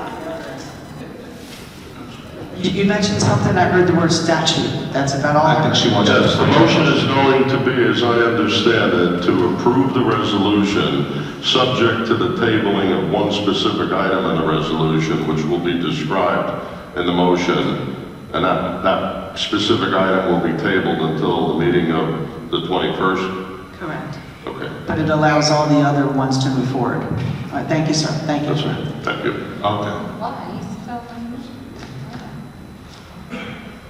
So Councilwoman Feliciano makes that motion, Okay. and Councilwoman Gonzalez second. All right. Got it. She read the address and everything already, right? So I don't- Okay, so as the motion is framed, may I call roll for the motion as framed? Yes, please. Certainly. Councilwoman Edwards? Yes. Councilwoman Feliciano? Yes. Councilwoman Figueroa Kettenberg? I think, yes. Councilwoman Gonzalez? Yes. Councilman Harrison? Yes. Councilwoman Williams? Yes. And Council President Frisbee? Yes. I believe that motion carried. Yes. Motion 23-543, resolution exercising the option to extend the contract to Trenton Health Team Incorporated to provide essential public health services in support of the city's Division of Health to ensure compliance with public health practice standards of performance for local boards of health in New Jersey, issued by New Jersey Department of Health and NJAC 8:52 for an additional one-year period from September 4th, 2023 to September 3rd, 2024, in an amount not to exceed $210,000. May I have a motion? So moved. Second. So moved and second. Councilwoman Edwards. Yes. Councilwoman Feliciano. Yes. Councilwoman Figueroa Kettenberg. Councilwoman Gonzalez. Yes. Councilman Harrison. Yes. Councilwoman Williams. Yes. And Council President Frisbee. Yes. Motion carried.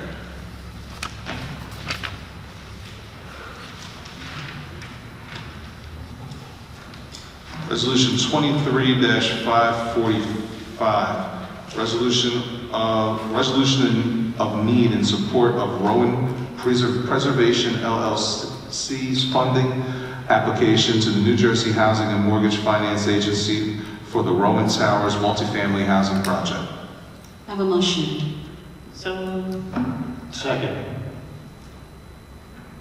Noted. Roll call, Councilwoman Edwards. yes. Councilwoman Feliciano. Yes. Councilwoman Figueroa Kettenberg. Yes. Councilwoman Gonzalez. Yes. Councilman Harrison. Yes. Councilwoman Williams. Yes. And Council President Frisbee. Yes. Motion carried. Moving on to ordinances for first reading and introduction. Ordinance 23-63, ordinance amending and supplementing Chapter 14 of the Code of the City of Trenton, traffic, one-way streets as it applies to Pritchard Street. Madam President, can I ask for a motion to approve? Yes, may I have a motion to approve? So moved. It's been moved and second. I'll call the roll. Councilwoman Edwards. Yes. Councilwoman Feliciano. Yes. Councilwoman Figueroa Kettenberg. Yes. Councilwoman Gonzalez. Yes. Councilman Harrison. Yes. Councilwoman Williams. Yes. Council President Frisbee. Yes. Motion carried. Ordinance 23-64, ordinance amending and supplementing Trenton City Code Section 2-6 Departments. May I have a motion? So moved. Second. Okay, roll call, Councilwoman Edwards. Yes. Councilwoman Feliciano. Yes. Councilwoman Figueroa Kettenberg. Yes. Councilwoman Gonzalez. Yes. Councilman Harrison. Yes. Councilwoman Williams. Yes. Council President Frisbee. Yes. Motion carried. Ordinance 23-65, ordinance authorizing the lease of city-owned property located at 205 East Front Street in the city of Trenton, county of Mercer, state of New Jersey, known as Millville Playhouse, pursuant to NJSA 40A:12-14C to Passage Theater. May I have a motion? So moved. Second. Noted. Roll call. Councilwoman Edwards. Yes. Councilwoman Feliciano. Yes. Councilwoman Figueroa Gettleberg. Yes. Councilwoman Gonzalez. Yes. Councilman Harrison. Yes. Councilwoman Williams. Yes. Council President Frisbee. Yes. Motion carried. Ordinance 23-66, an ordinance establishing the goals of Trenton Waterworks Smart Meter Project, ratepayer benefits, and the penalties for non-compliance. I have a motion. So moved. Second? Roll call. Councilwoman Edwards. Yes. Councilwoman Feliciano. Yes. Councilwoman Figueroa Gettleberg. Yes. Councilwoman Gonzalez. Yes. Councilman Harrison. Yes. Councilwoman Williams. Yes. And Council President Frisbee. Yes. Motion carried. Ordinance 23-067, an ordinance amending and supplementing the Trenton City Code to regulate the use of fireworks within the city of Trenton. I have a motion. So moved. Second. Madam President? Madam Edwards. I was looking at this and I was discussing with Council Vice President Feliciano the idea of maybe implementing a time on this. I live in South Trenton, North Ward.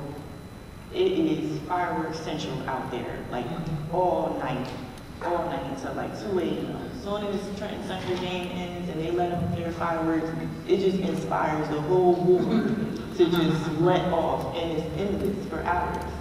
And it just causes a lot of disturbance. It wakes a lot of people up. So I'm wondering if we could consider putting a time on here to where maybe 1 a.m. or 12 a.m. on weeknights, 1 a.m., 2 a.m. on the weekend or something like that, special events or whatever, we could limit it to say no fireworks after this time because we all got work in the morning.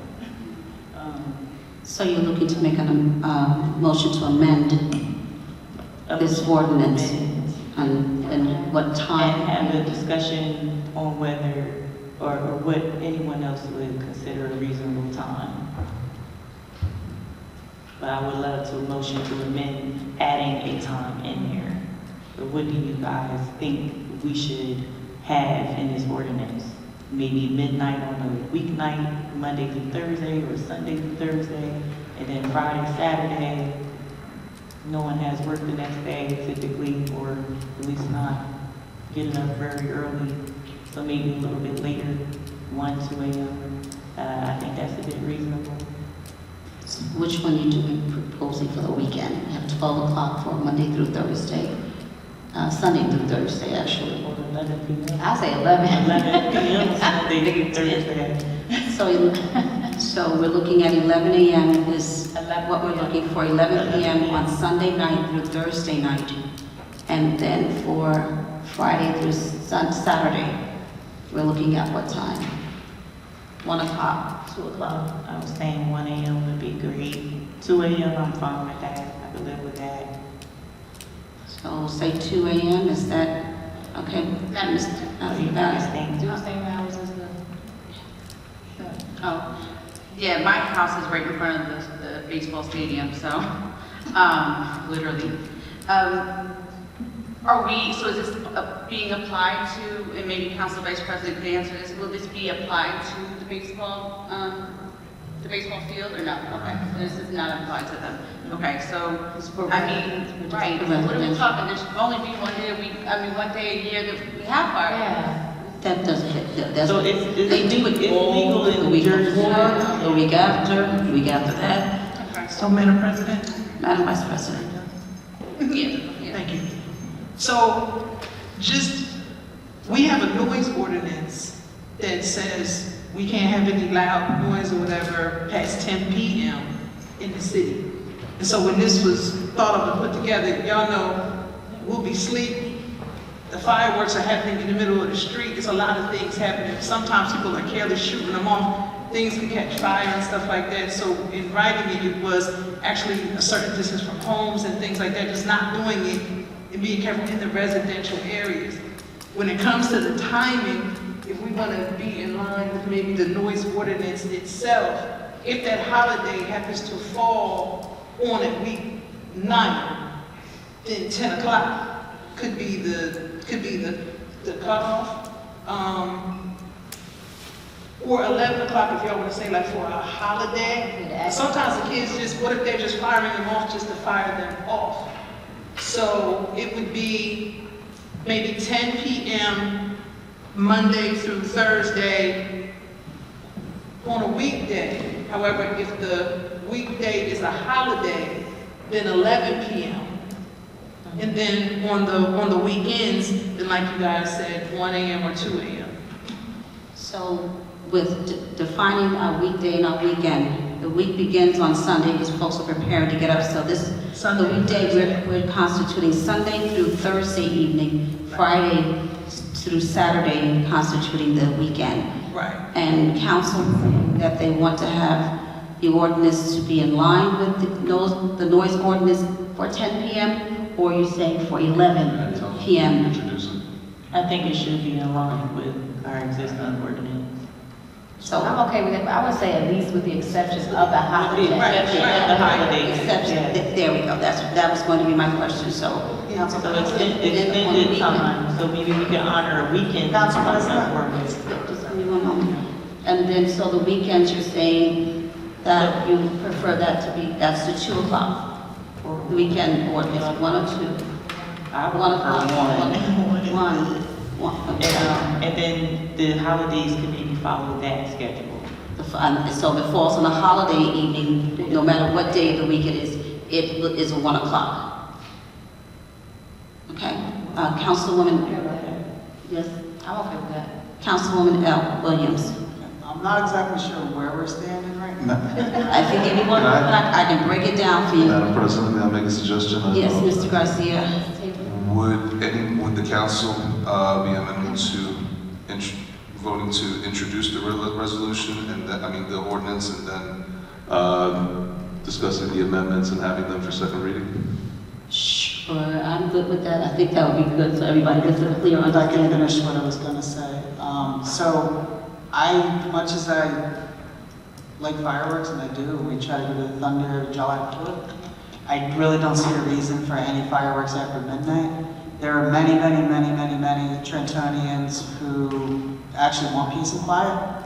And there's also delineating what's a firework versus what we don't want. Do we want M80s? Do we want bottle rockets that land on roofs? Are we talking firecrackers? Because there's a whole variety of different things. My old neighborhood over by Junior 2, one of the reasons my folks wanted to move out in the late 90s because guys were just lighting up M80s in the middle of South Old Avenue. And that still happens in neighborhoods. And much as and I think this is a great ordinance, and I think we need to have some flexibility for holidays particularly. Having something that goes past midnight, I would not want to support. We're going to have a difficult time enforcing it, admittedly. It usually is that way. But given concerns people have animals, babies sleeping at nighttime, that's another issue. I am concerned that having, not established a time that's really, I think, comfortable for most Trentonians, it would not be proper. But I very much appreciate the spirit of what my colleague, Ms. Edwards, is suggesting. I certainly do. So, being that we are not coming to a consensus right now, can we just... I'm sorry. No. Yes, I'm sorry, Councilman Harrison, yes. No, I was reading where it says, may possess, sold, or used within the city. Regarding fireworks, I'll be honest with you, unless it's for the 4th of July, it's the baseball stadiums, you're right, it's become a giant nuisance in the city. It affects the seniors of the city and all over the city. So I'll be honest with you, I don't know why we want to make any allocation for fireworks, because it becomes an out of control problem. Now we're going to dump this on the police department. So we should just say, you know what, we don't need fireworks. You want fireworks, go down to the baseball stadium or whatever else. We have a problem right now, a huge problem with fireworks all over the city. I mean, I don't know how many times I get phone calls from seniors telling me they can't sleep. I mean, some of them try to take a nap in the afternoon. They can't nap in the afternoon because of boom, boom, boom, boom all afternoon. So you're right, I think it's a major problem. We used to never have a problem with fireworks in the city. Now it's all over the city. And I think it's a giant, it's a problem, it truly is. So my stance would be, we need to get rid of fireworks. I don't think unless it's for, like I said, the baseball stadium, why we need fireworks in the city, I have no clue. Council President? I disagree with that. Council President? Councilwoman Feliciano, yes. Thank you. So Councilman Harrison, to your point, while I agree and I don't like, look, I live on the island and they set fireworks off just to set fireworks off, just for fun at any time. It doesn't even have to be a holiday. However, when I spoke to Mr. Kaloji about it, as the first part says, they are permitted by NJSA, right, 2132, can be possessed or sold in the city. So I guess my question to you, Mr. Kaloji, is the state statute is referring to the types of fireworks, or is that something, if we were to say, if we were to entertain, to say, well, no, unless it's just happening at a venue like Trenton Thunder or something like that, is that something that we could say? The state statute primarily addresses the types of fireworks that you can have and cannot have. Okay. We're absolutely bound by that. So number one says only those fireworks set forth in NJSA 21, etc., may be possessed, sold, or used within the city. And the second one we thought was a good regulatory measure at the local level. They cannot be discharged upon any street, sidewalk, public property, park, or recreation area within the city. They simply cannot be discharged there. Number three, they can't be discharged or used closer than 10 feet from any person, structure, animal, motor vehicle, church, school, business, or real property unless the owner of the property consents.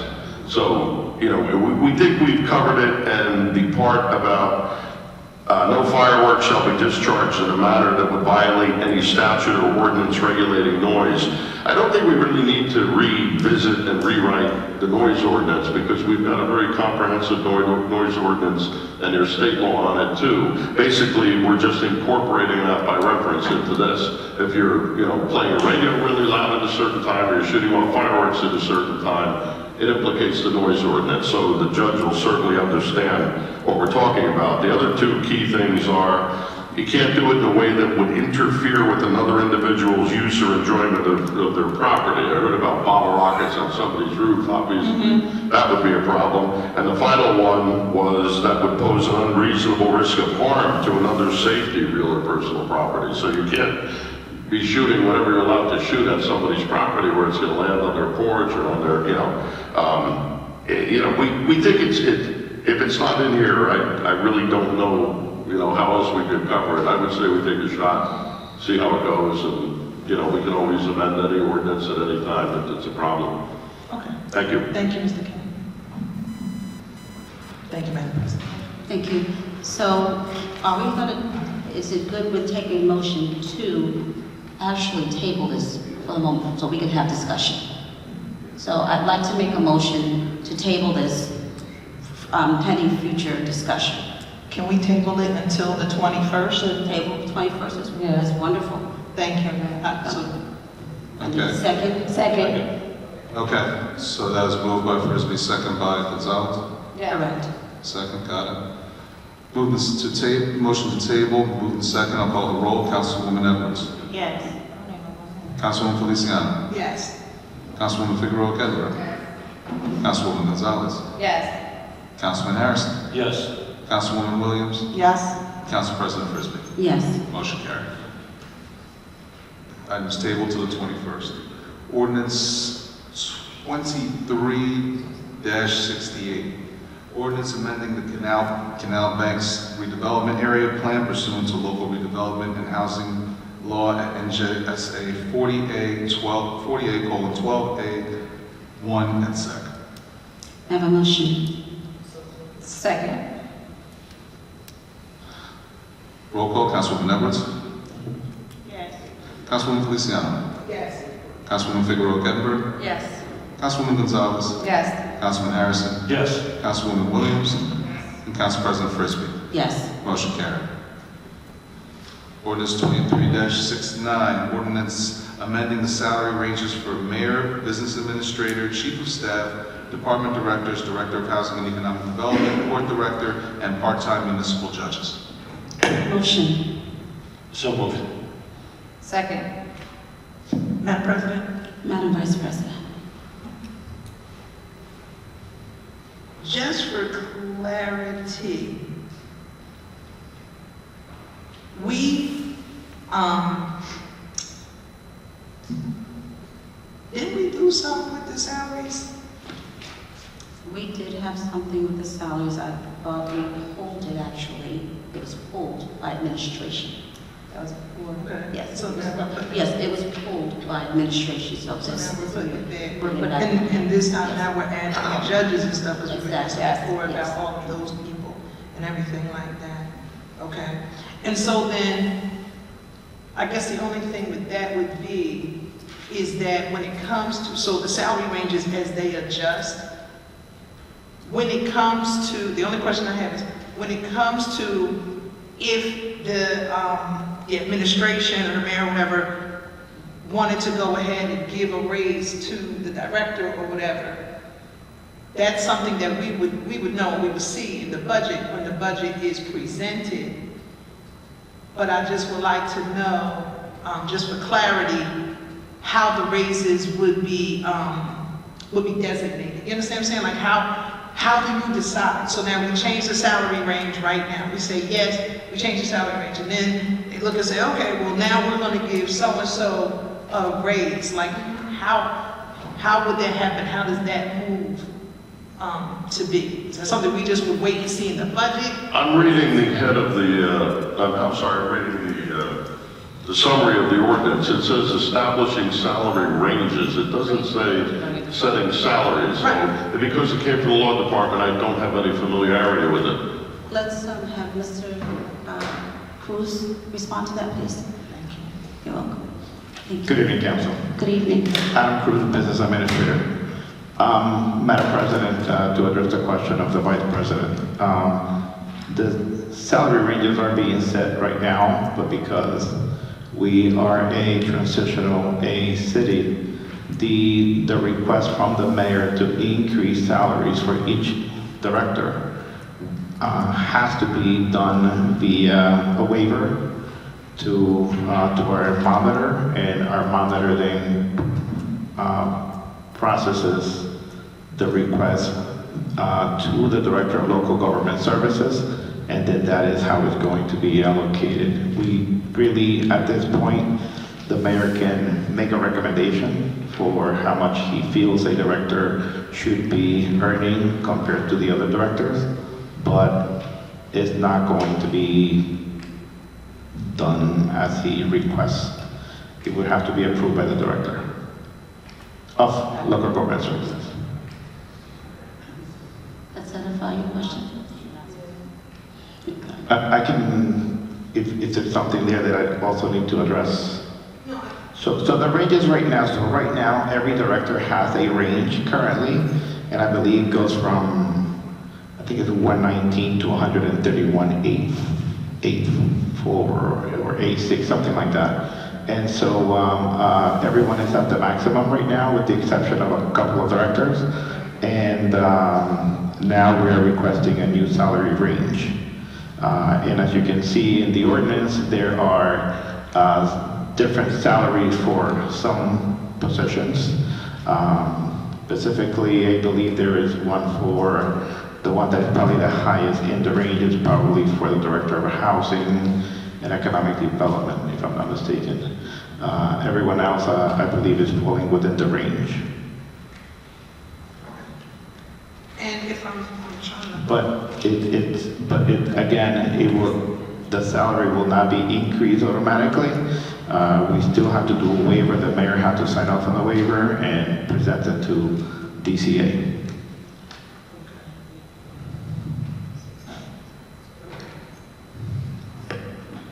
Okay.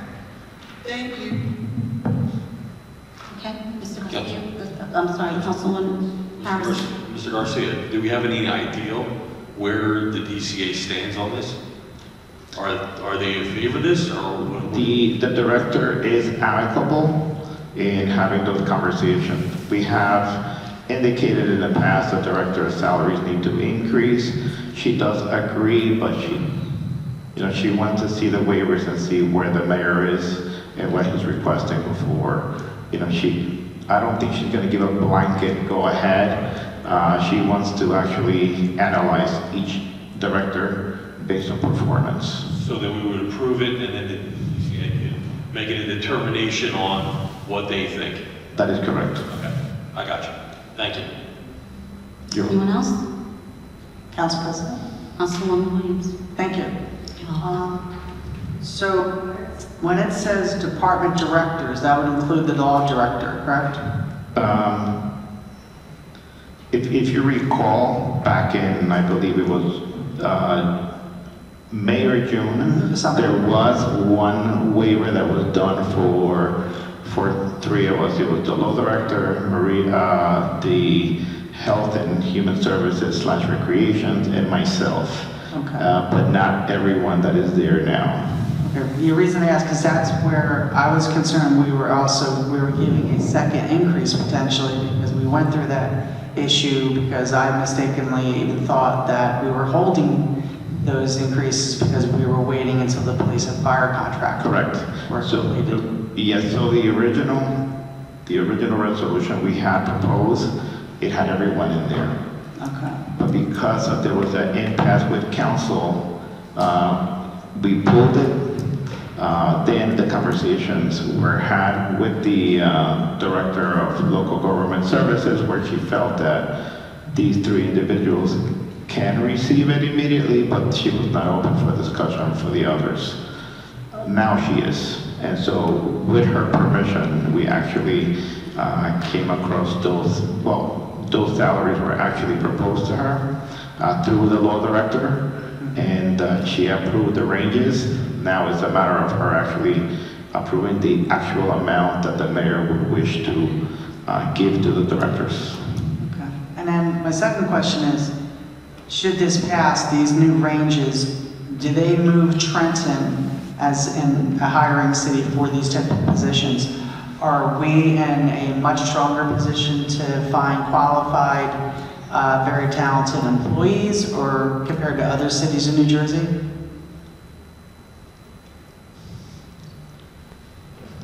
At this time, the director of local government services, who is now the acting commissioner, is comfortable with awarding the current directors, well, not awarding, but allowing for the city to increase those ranges with the current directors. I guess we'll cross that bridge when we get there, when directors vacate their positions, and then we seek other talent to come into the city. One thing that we have absolutely that we have been very unsuccessful has been filling the vacancy of the director of finance.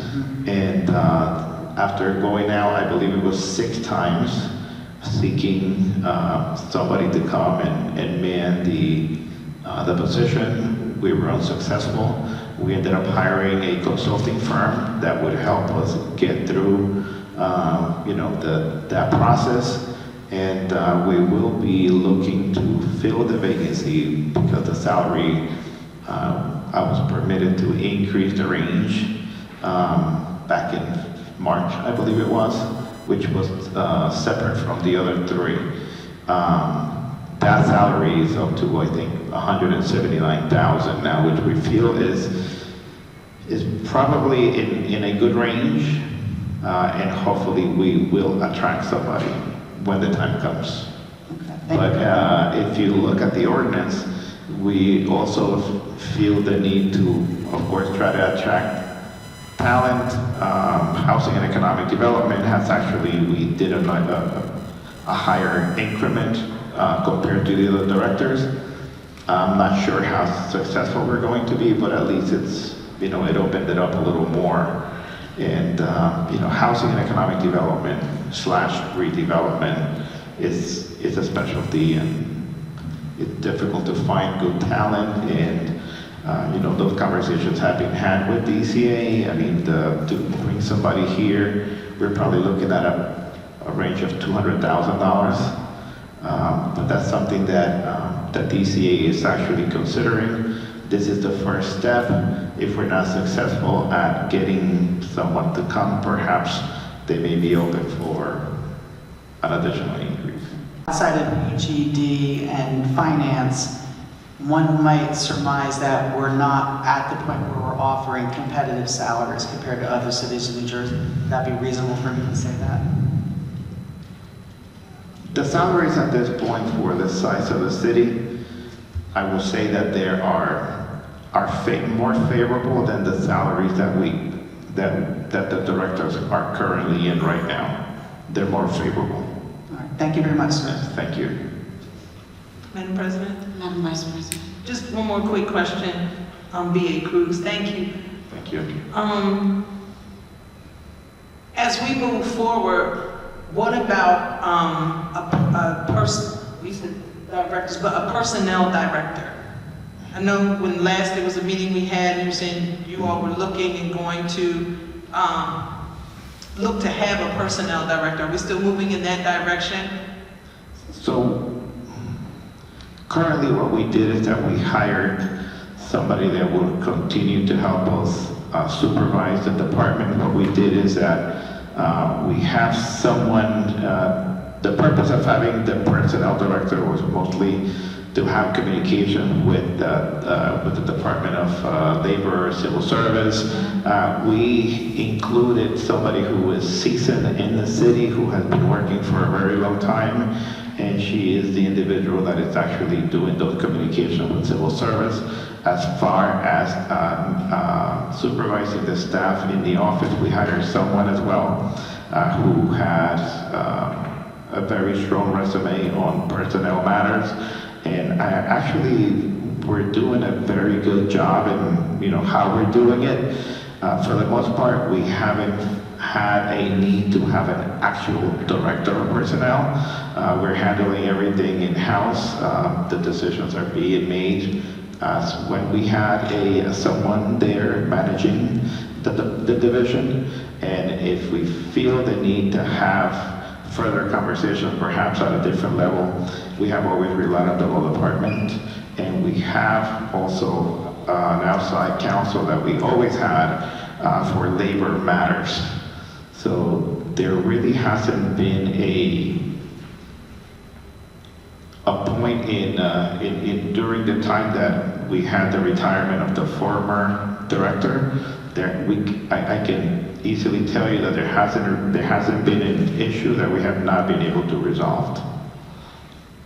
Thank you. Thank you. Thank you, Council. Mr. Garcia. Thank you. Certainly. Roll call, Councilwoman Edwards. Yes. Councilwoman Feliciano. Yes. Councilwoman Figueroa Gettler. Yes. Councilwoman Gonzalez. Yes. Councilman Harrison. Yes. Councilwoman Williams. Yes. Council President Frisbee. Yes. Motion carried. Ordinance 23-70. Ordinance adopting a proposed new land development ordinance pursuant to NJSA 40:55D1 and 2. We have a motion. So moved. Second. Roll call, Councilwoman Edwards. Yes. Councilwoman Feliciano. Yes. Councilwoman Figueroa Gettler. Yes. Councilwoman Gonzalez. Yes. Councilwoman Gonzalez, sorry. Yes. Councilman Harrison. Yes. Councilwoman Williams. Yes. Council President Frisbee. Yes. Motion carried. Ordinance 23-71, ordinance adopting the Donnelly Homes redevelopment area plan pursuant to local redevelopment and housing law at NJSA 40A:12A1 and 2. We have a motion. So moved. Second. Roll call, Councilwoman Edwards. Yes. Councilwoman Feliciano. Yes. Councilwoman Figueroa Gettler. Yes. Councilwoman Gonzalez. Yes. Councilman Harrison. Yes. Councilwoman Williams. Yes. And Council President Frisbee. Yes. Motion carried. And Madam President, I believe we've reached the point of civic comment. Let's proceed. Certainly. On your call, Madam President, whichever way you'd like to start. Councilwoman Edwards, please. Certainly. Councilwoman Edwards. I can't think of anything to say. Thank you all for coming this evening, and I hope that you enjoy the rest of your week. Councilwoman Feliciano. Good evening, everyone. Thank you for coming tonight and for spending time with us during the meeting. I'm sorry that, oh no, he's still here. Mr. Clegg, how you doing? Just to address you and what you asked during your public comment. No, I have not received anything yet because we have been talking to Director Richardson and we're looking to actually have a meeting between myself, Councilwoman Figueroa Kettenberg, and Councilwoman Williams. Along with her, we're looking to coordinate times between her, the police department, us. We're looking that we can all get time, an agreeable time that we can meet, but we are on top of it. We are asking the questions, as well as I'm sure my other council colleagues are asking and inquiring, but specifically we are, and she did reach back, and the one day we thought we could do, it just didn't work for anyone, so we're trying to figure that out. So no one's ignoring, we're trying to have the meeting so that we can come to some understanding of what we can do to help move things forward. You're welcome, sir. Yeah, I really don't have too much to say. Come out on Saturday. We're doing the mental health program at the Boys and Girls Club of Mercer County, 212 Center Street. We're showing the documentary, Why I Carry. So it's myself in, partnership with Assemblyman Anthony Varelli and Commissioner Nina Melker, Acting Health and Human Services Director Maria Richardson, where we are looking to address mental health and things that we can do and resources that would best serve our city and the people. So we're closing out this year with the final screening, and it's actually a premiere of this video. There is a trigger warning with it. If you are someone who has lost someone, been affected by someone who's passed due to gun violence, we ask that you show up at 12 noon, because in the beginning is when we will be showing that documentary. We have a wonderful panel of people that will be speaking. One of them is my cousin, Regina Thompson Jenkins, who lost my cousin, her son, Trey, to gun violence, and she's a big activist when it comes to gun sense and helping those who have lost victims. So I encourage everybody to come out and join us. It's from 11 a.m. to 2 p.m. And we're gearing up for the new year, where we will be contacting different people, Pastor Armstrong being one of them, to be moving throughout the city, because like I like to say, it's not just a moment, it is a movement. And we need to help our city. Together we can do that. Thank you. Councilwoman Figueroa Kettenberg. Good evening, everybody. So I was going to speak directly to Daphne and Mr. Clegg, but Councilwoman Feliciano did satisfy that. And you guys, I've voiced that I don't think that it is one entity over the other that we need to be concerned with, because these are all quality of life issues, and our animals are part of that equation. So thank you for for bringing that to all of council's attention again, and the audience. But it is something that it is a work in progress. Thank you guys. Basically, there's still candles for domestic violence. If anybody wants them, they're $10 kits for 6 candles, and you can light them and put them out in front of your house or your business. Just reach out to me if you need any or would like some. And also, my second annual Coat and Winter Clothes Drive is on Sunday at 375 Morris Avenue. If you have any coats or clothes that you want to donate, please just reach out. Or you can drop them off at either Mercer Art or at 375 Morris Avenue. I've partnered with Assemblyman Anthony Borelli, Assemblywoman Berlina Reynolds-Jackson, Mercer Art, Empowerment House, and numerous organizations in West Windsor. So we do get a lot of coats and clothing and gloves and hats and things of that nature. So if you'd like to give back, or somebody who needs some items, they're for children and adults, please send them to 375 Morris Avenue on Sunday between 10 a.m. and 2 p.m. Thank you very much. You guys have a great week. Councilwoman Gonzalez. Yes, I'm going to be brief. Thank you all for being present. Thank you to those who presented to us this evening, and those who shared your concerns. We are listening to everything that is going on. To Reverend Armstrong, thank you for being present and speaking up on the issue on the foreclosure list. I just wish we would have a better process as to not have a church that has maybe had an oversight on the same list with people who have been paid in over 10 and 15, 20 years. So I'm glad that we were able to rectify that this evening. Just a couple of things, announcements this Saturday. There's a lot going on. I will be partnering with the VFW for our monthly community giveaway, and that will be at the senior at Stubblefield in the West Ward for seniors only there. And then we'll also be at the West Ward mini police station on Hermitage Avenue, giving away clothing, free cleaning supplies, and household items to anyone who is in need of those things.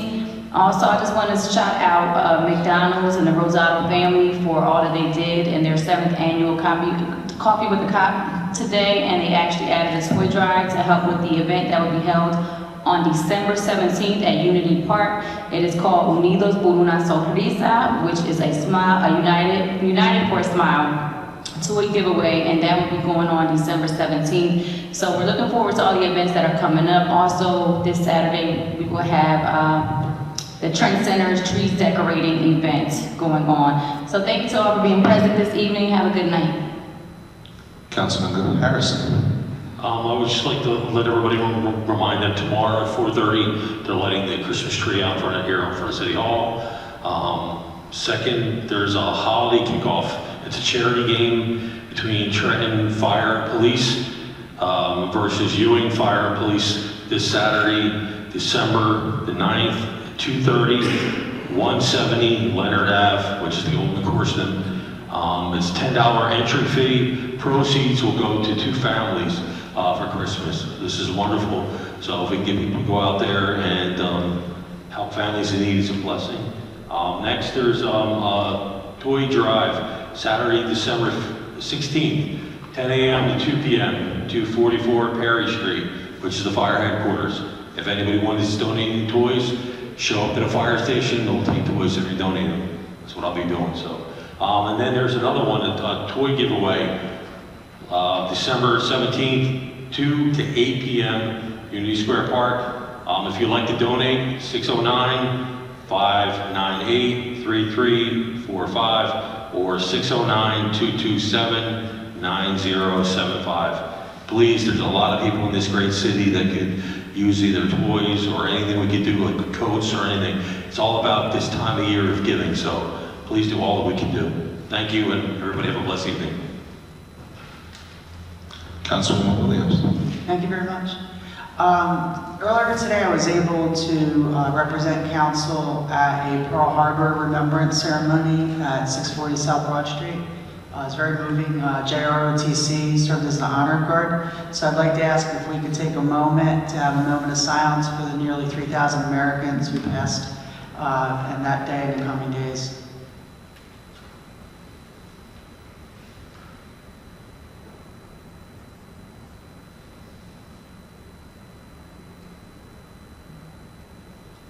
Thank you. So just an update and a couple announcements. Councilwoman Gonzalez mentioned Sanford Street the other day. At our meeting, I just wanted to follow up and just say that demolitions have been completed, as was mentioned. So the next process is going to be backfilling the lots, removing any debris safely in the neighborhood, and then they will be adding fencing to make sure that the neighborhood, that part of Sanford has been demolished, does not become a dumping zone, which is very, very important, and was something that was requested by the residents themselves. Just a couple quick announcements. So there'll be a really cool event next week, photos with Santa Claus. We're going to try to get Councilman Harris to take a picture of Santa for us. He could be a good Santa.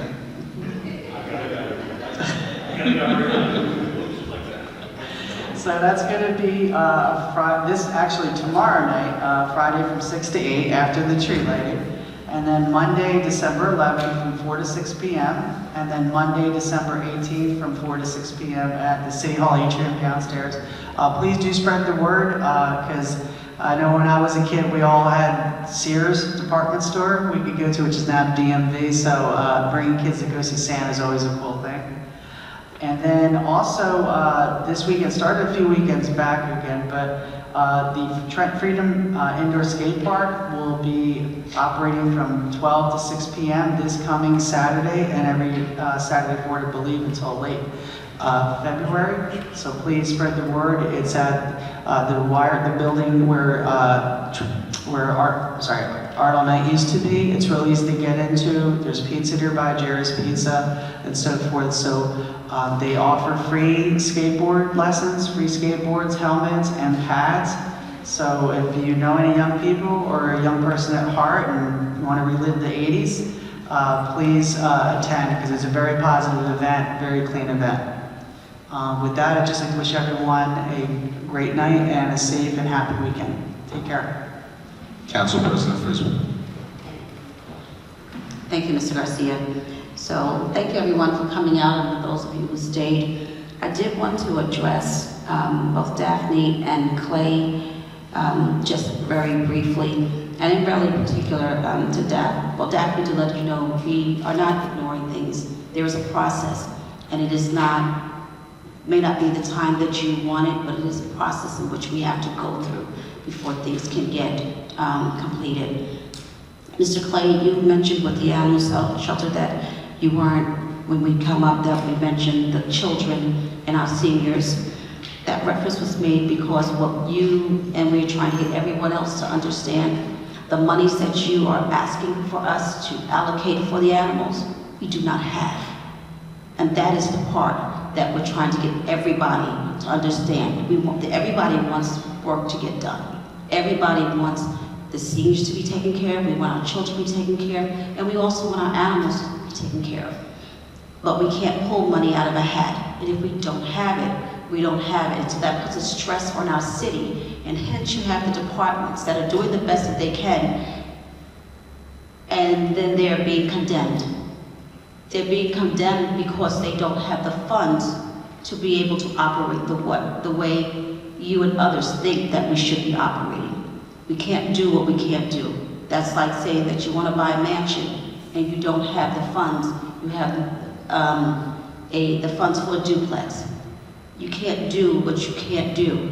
So I hope that you would take that into consideration when you guys are thinking about the things and you're saying the things that you're saying. It is not that they're being slack, and it is unfair, I want to say, to condemn our employees.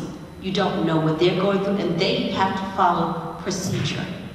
And so I would ask for you to take that into consideration. They're doing their job, just like if you have a job and if you have a job, they are doing the best to do their job. And I would ask for you to make room to allow them to do that. If you put in a request, give us the time for that request to go through, but there are standards and procedures that they have to go through, as do all of us. With respect to Pastor Armstrong, we're never going to let that get through here. I promise you, everybody on this dais, as Councilwoman was prepared to pull the item, I was prepared to pull the table, the entire thing, to make sure that that did not get through so that we could get that rectified.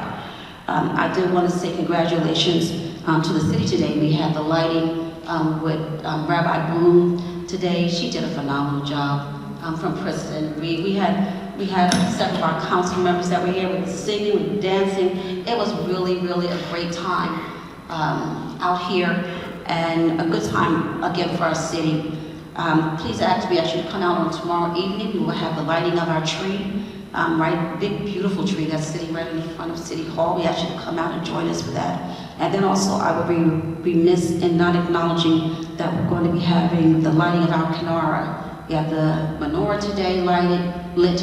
We'll have our tree lit on tomorrow, and then on the 27th, we ask you to come right back here for the lighting of the Kinara that is being sponsored by the Smith Family Foundation of New Jersey, along with the city of Trenton. And to our two candidates, what I thank you for coming out this evening. Please do not be discouraged, be encouraged. The process, we respect our colleague for asking for more time. We just want time to go through it and make sure that all T's have been crossed and all I's have been dotted. But we ask that you again, as I was saying to them, allow us the time to do the proper process so that we're not just briefing through things and being yes versus. That's the purpose of us saying we're asking for more time. With that, I would like to, I want to thank everyone again for coming out. We wish you a happy holiday, whatever it is that you celebrate. I would like to thank my aide for coming out over again tonight. I never acknowledge her, but thank you, Ms. Ann, for being here, and whenever you're out here, I appreciate you. The city's mission statement is recognizing that the people of Trenton have made us guardians of the public trust. We are committed to govern with integrity and fiscal responsibility, to seek excellence in the city's operations, and to serve all of the city's people with respect and compassion. I wish you safety, I wish you a good evening, a happy holiday, whatever it is that you celebrate. Thank you. Mr. Garcia is back in your hands. Certainly. Madam President, do you want to ask for a motion to adjourn? May I have a motion to adjourn? Second. It's been moved and second. I'll call the roll. Councilwoman Edwards. Yes. Councilwoman Feliciano. Yes. Councilwoman Figueroa Gettler. Yes. Councilwoman Gonzalez. Yes. Councilman Harrison. Yes. Councilwoman Williams. Council President Frisbee. Yes. Motion carried. Ending time 8:02.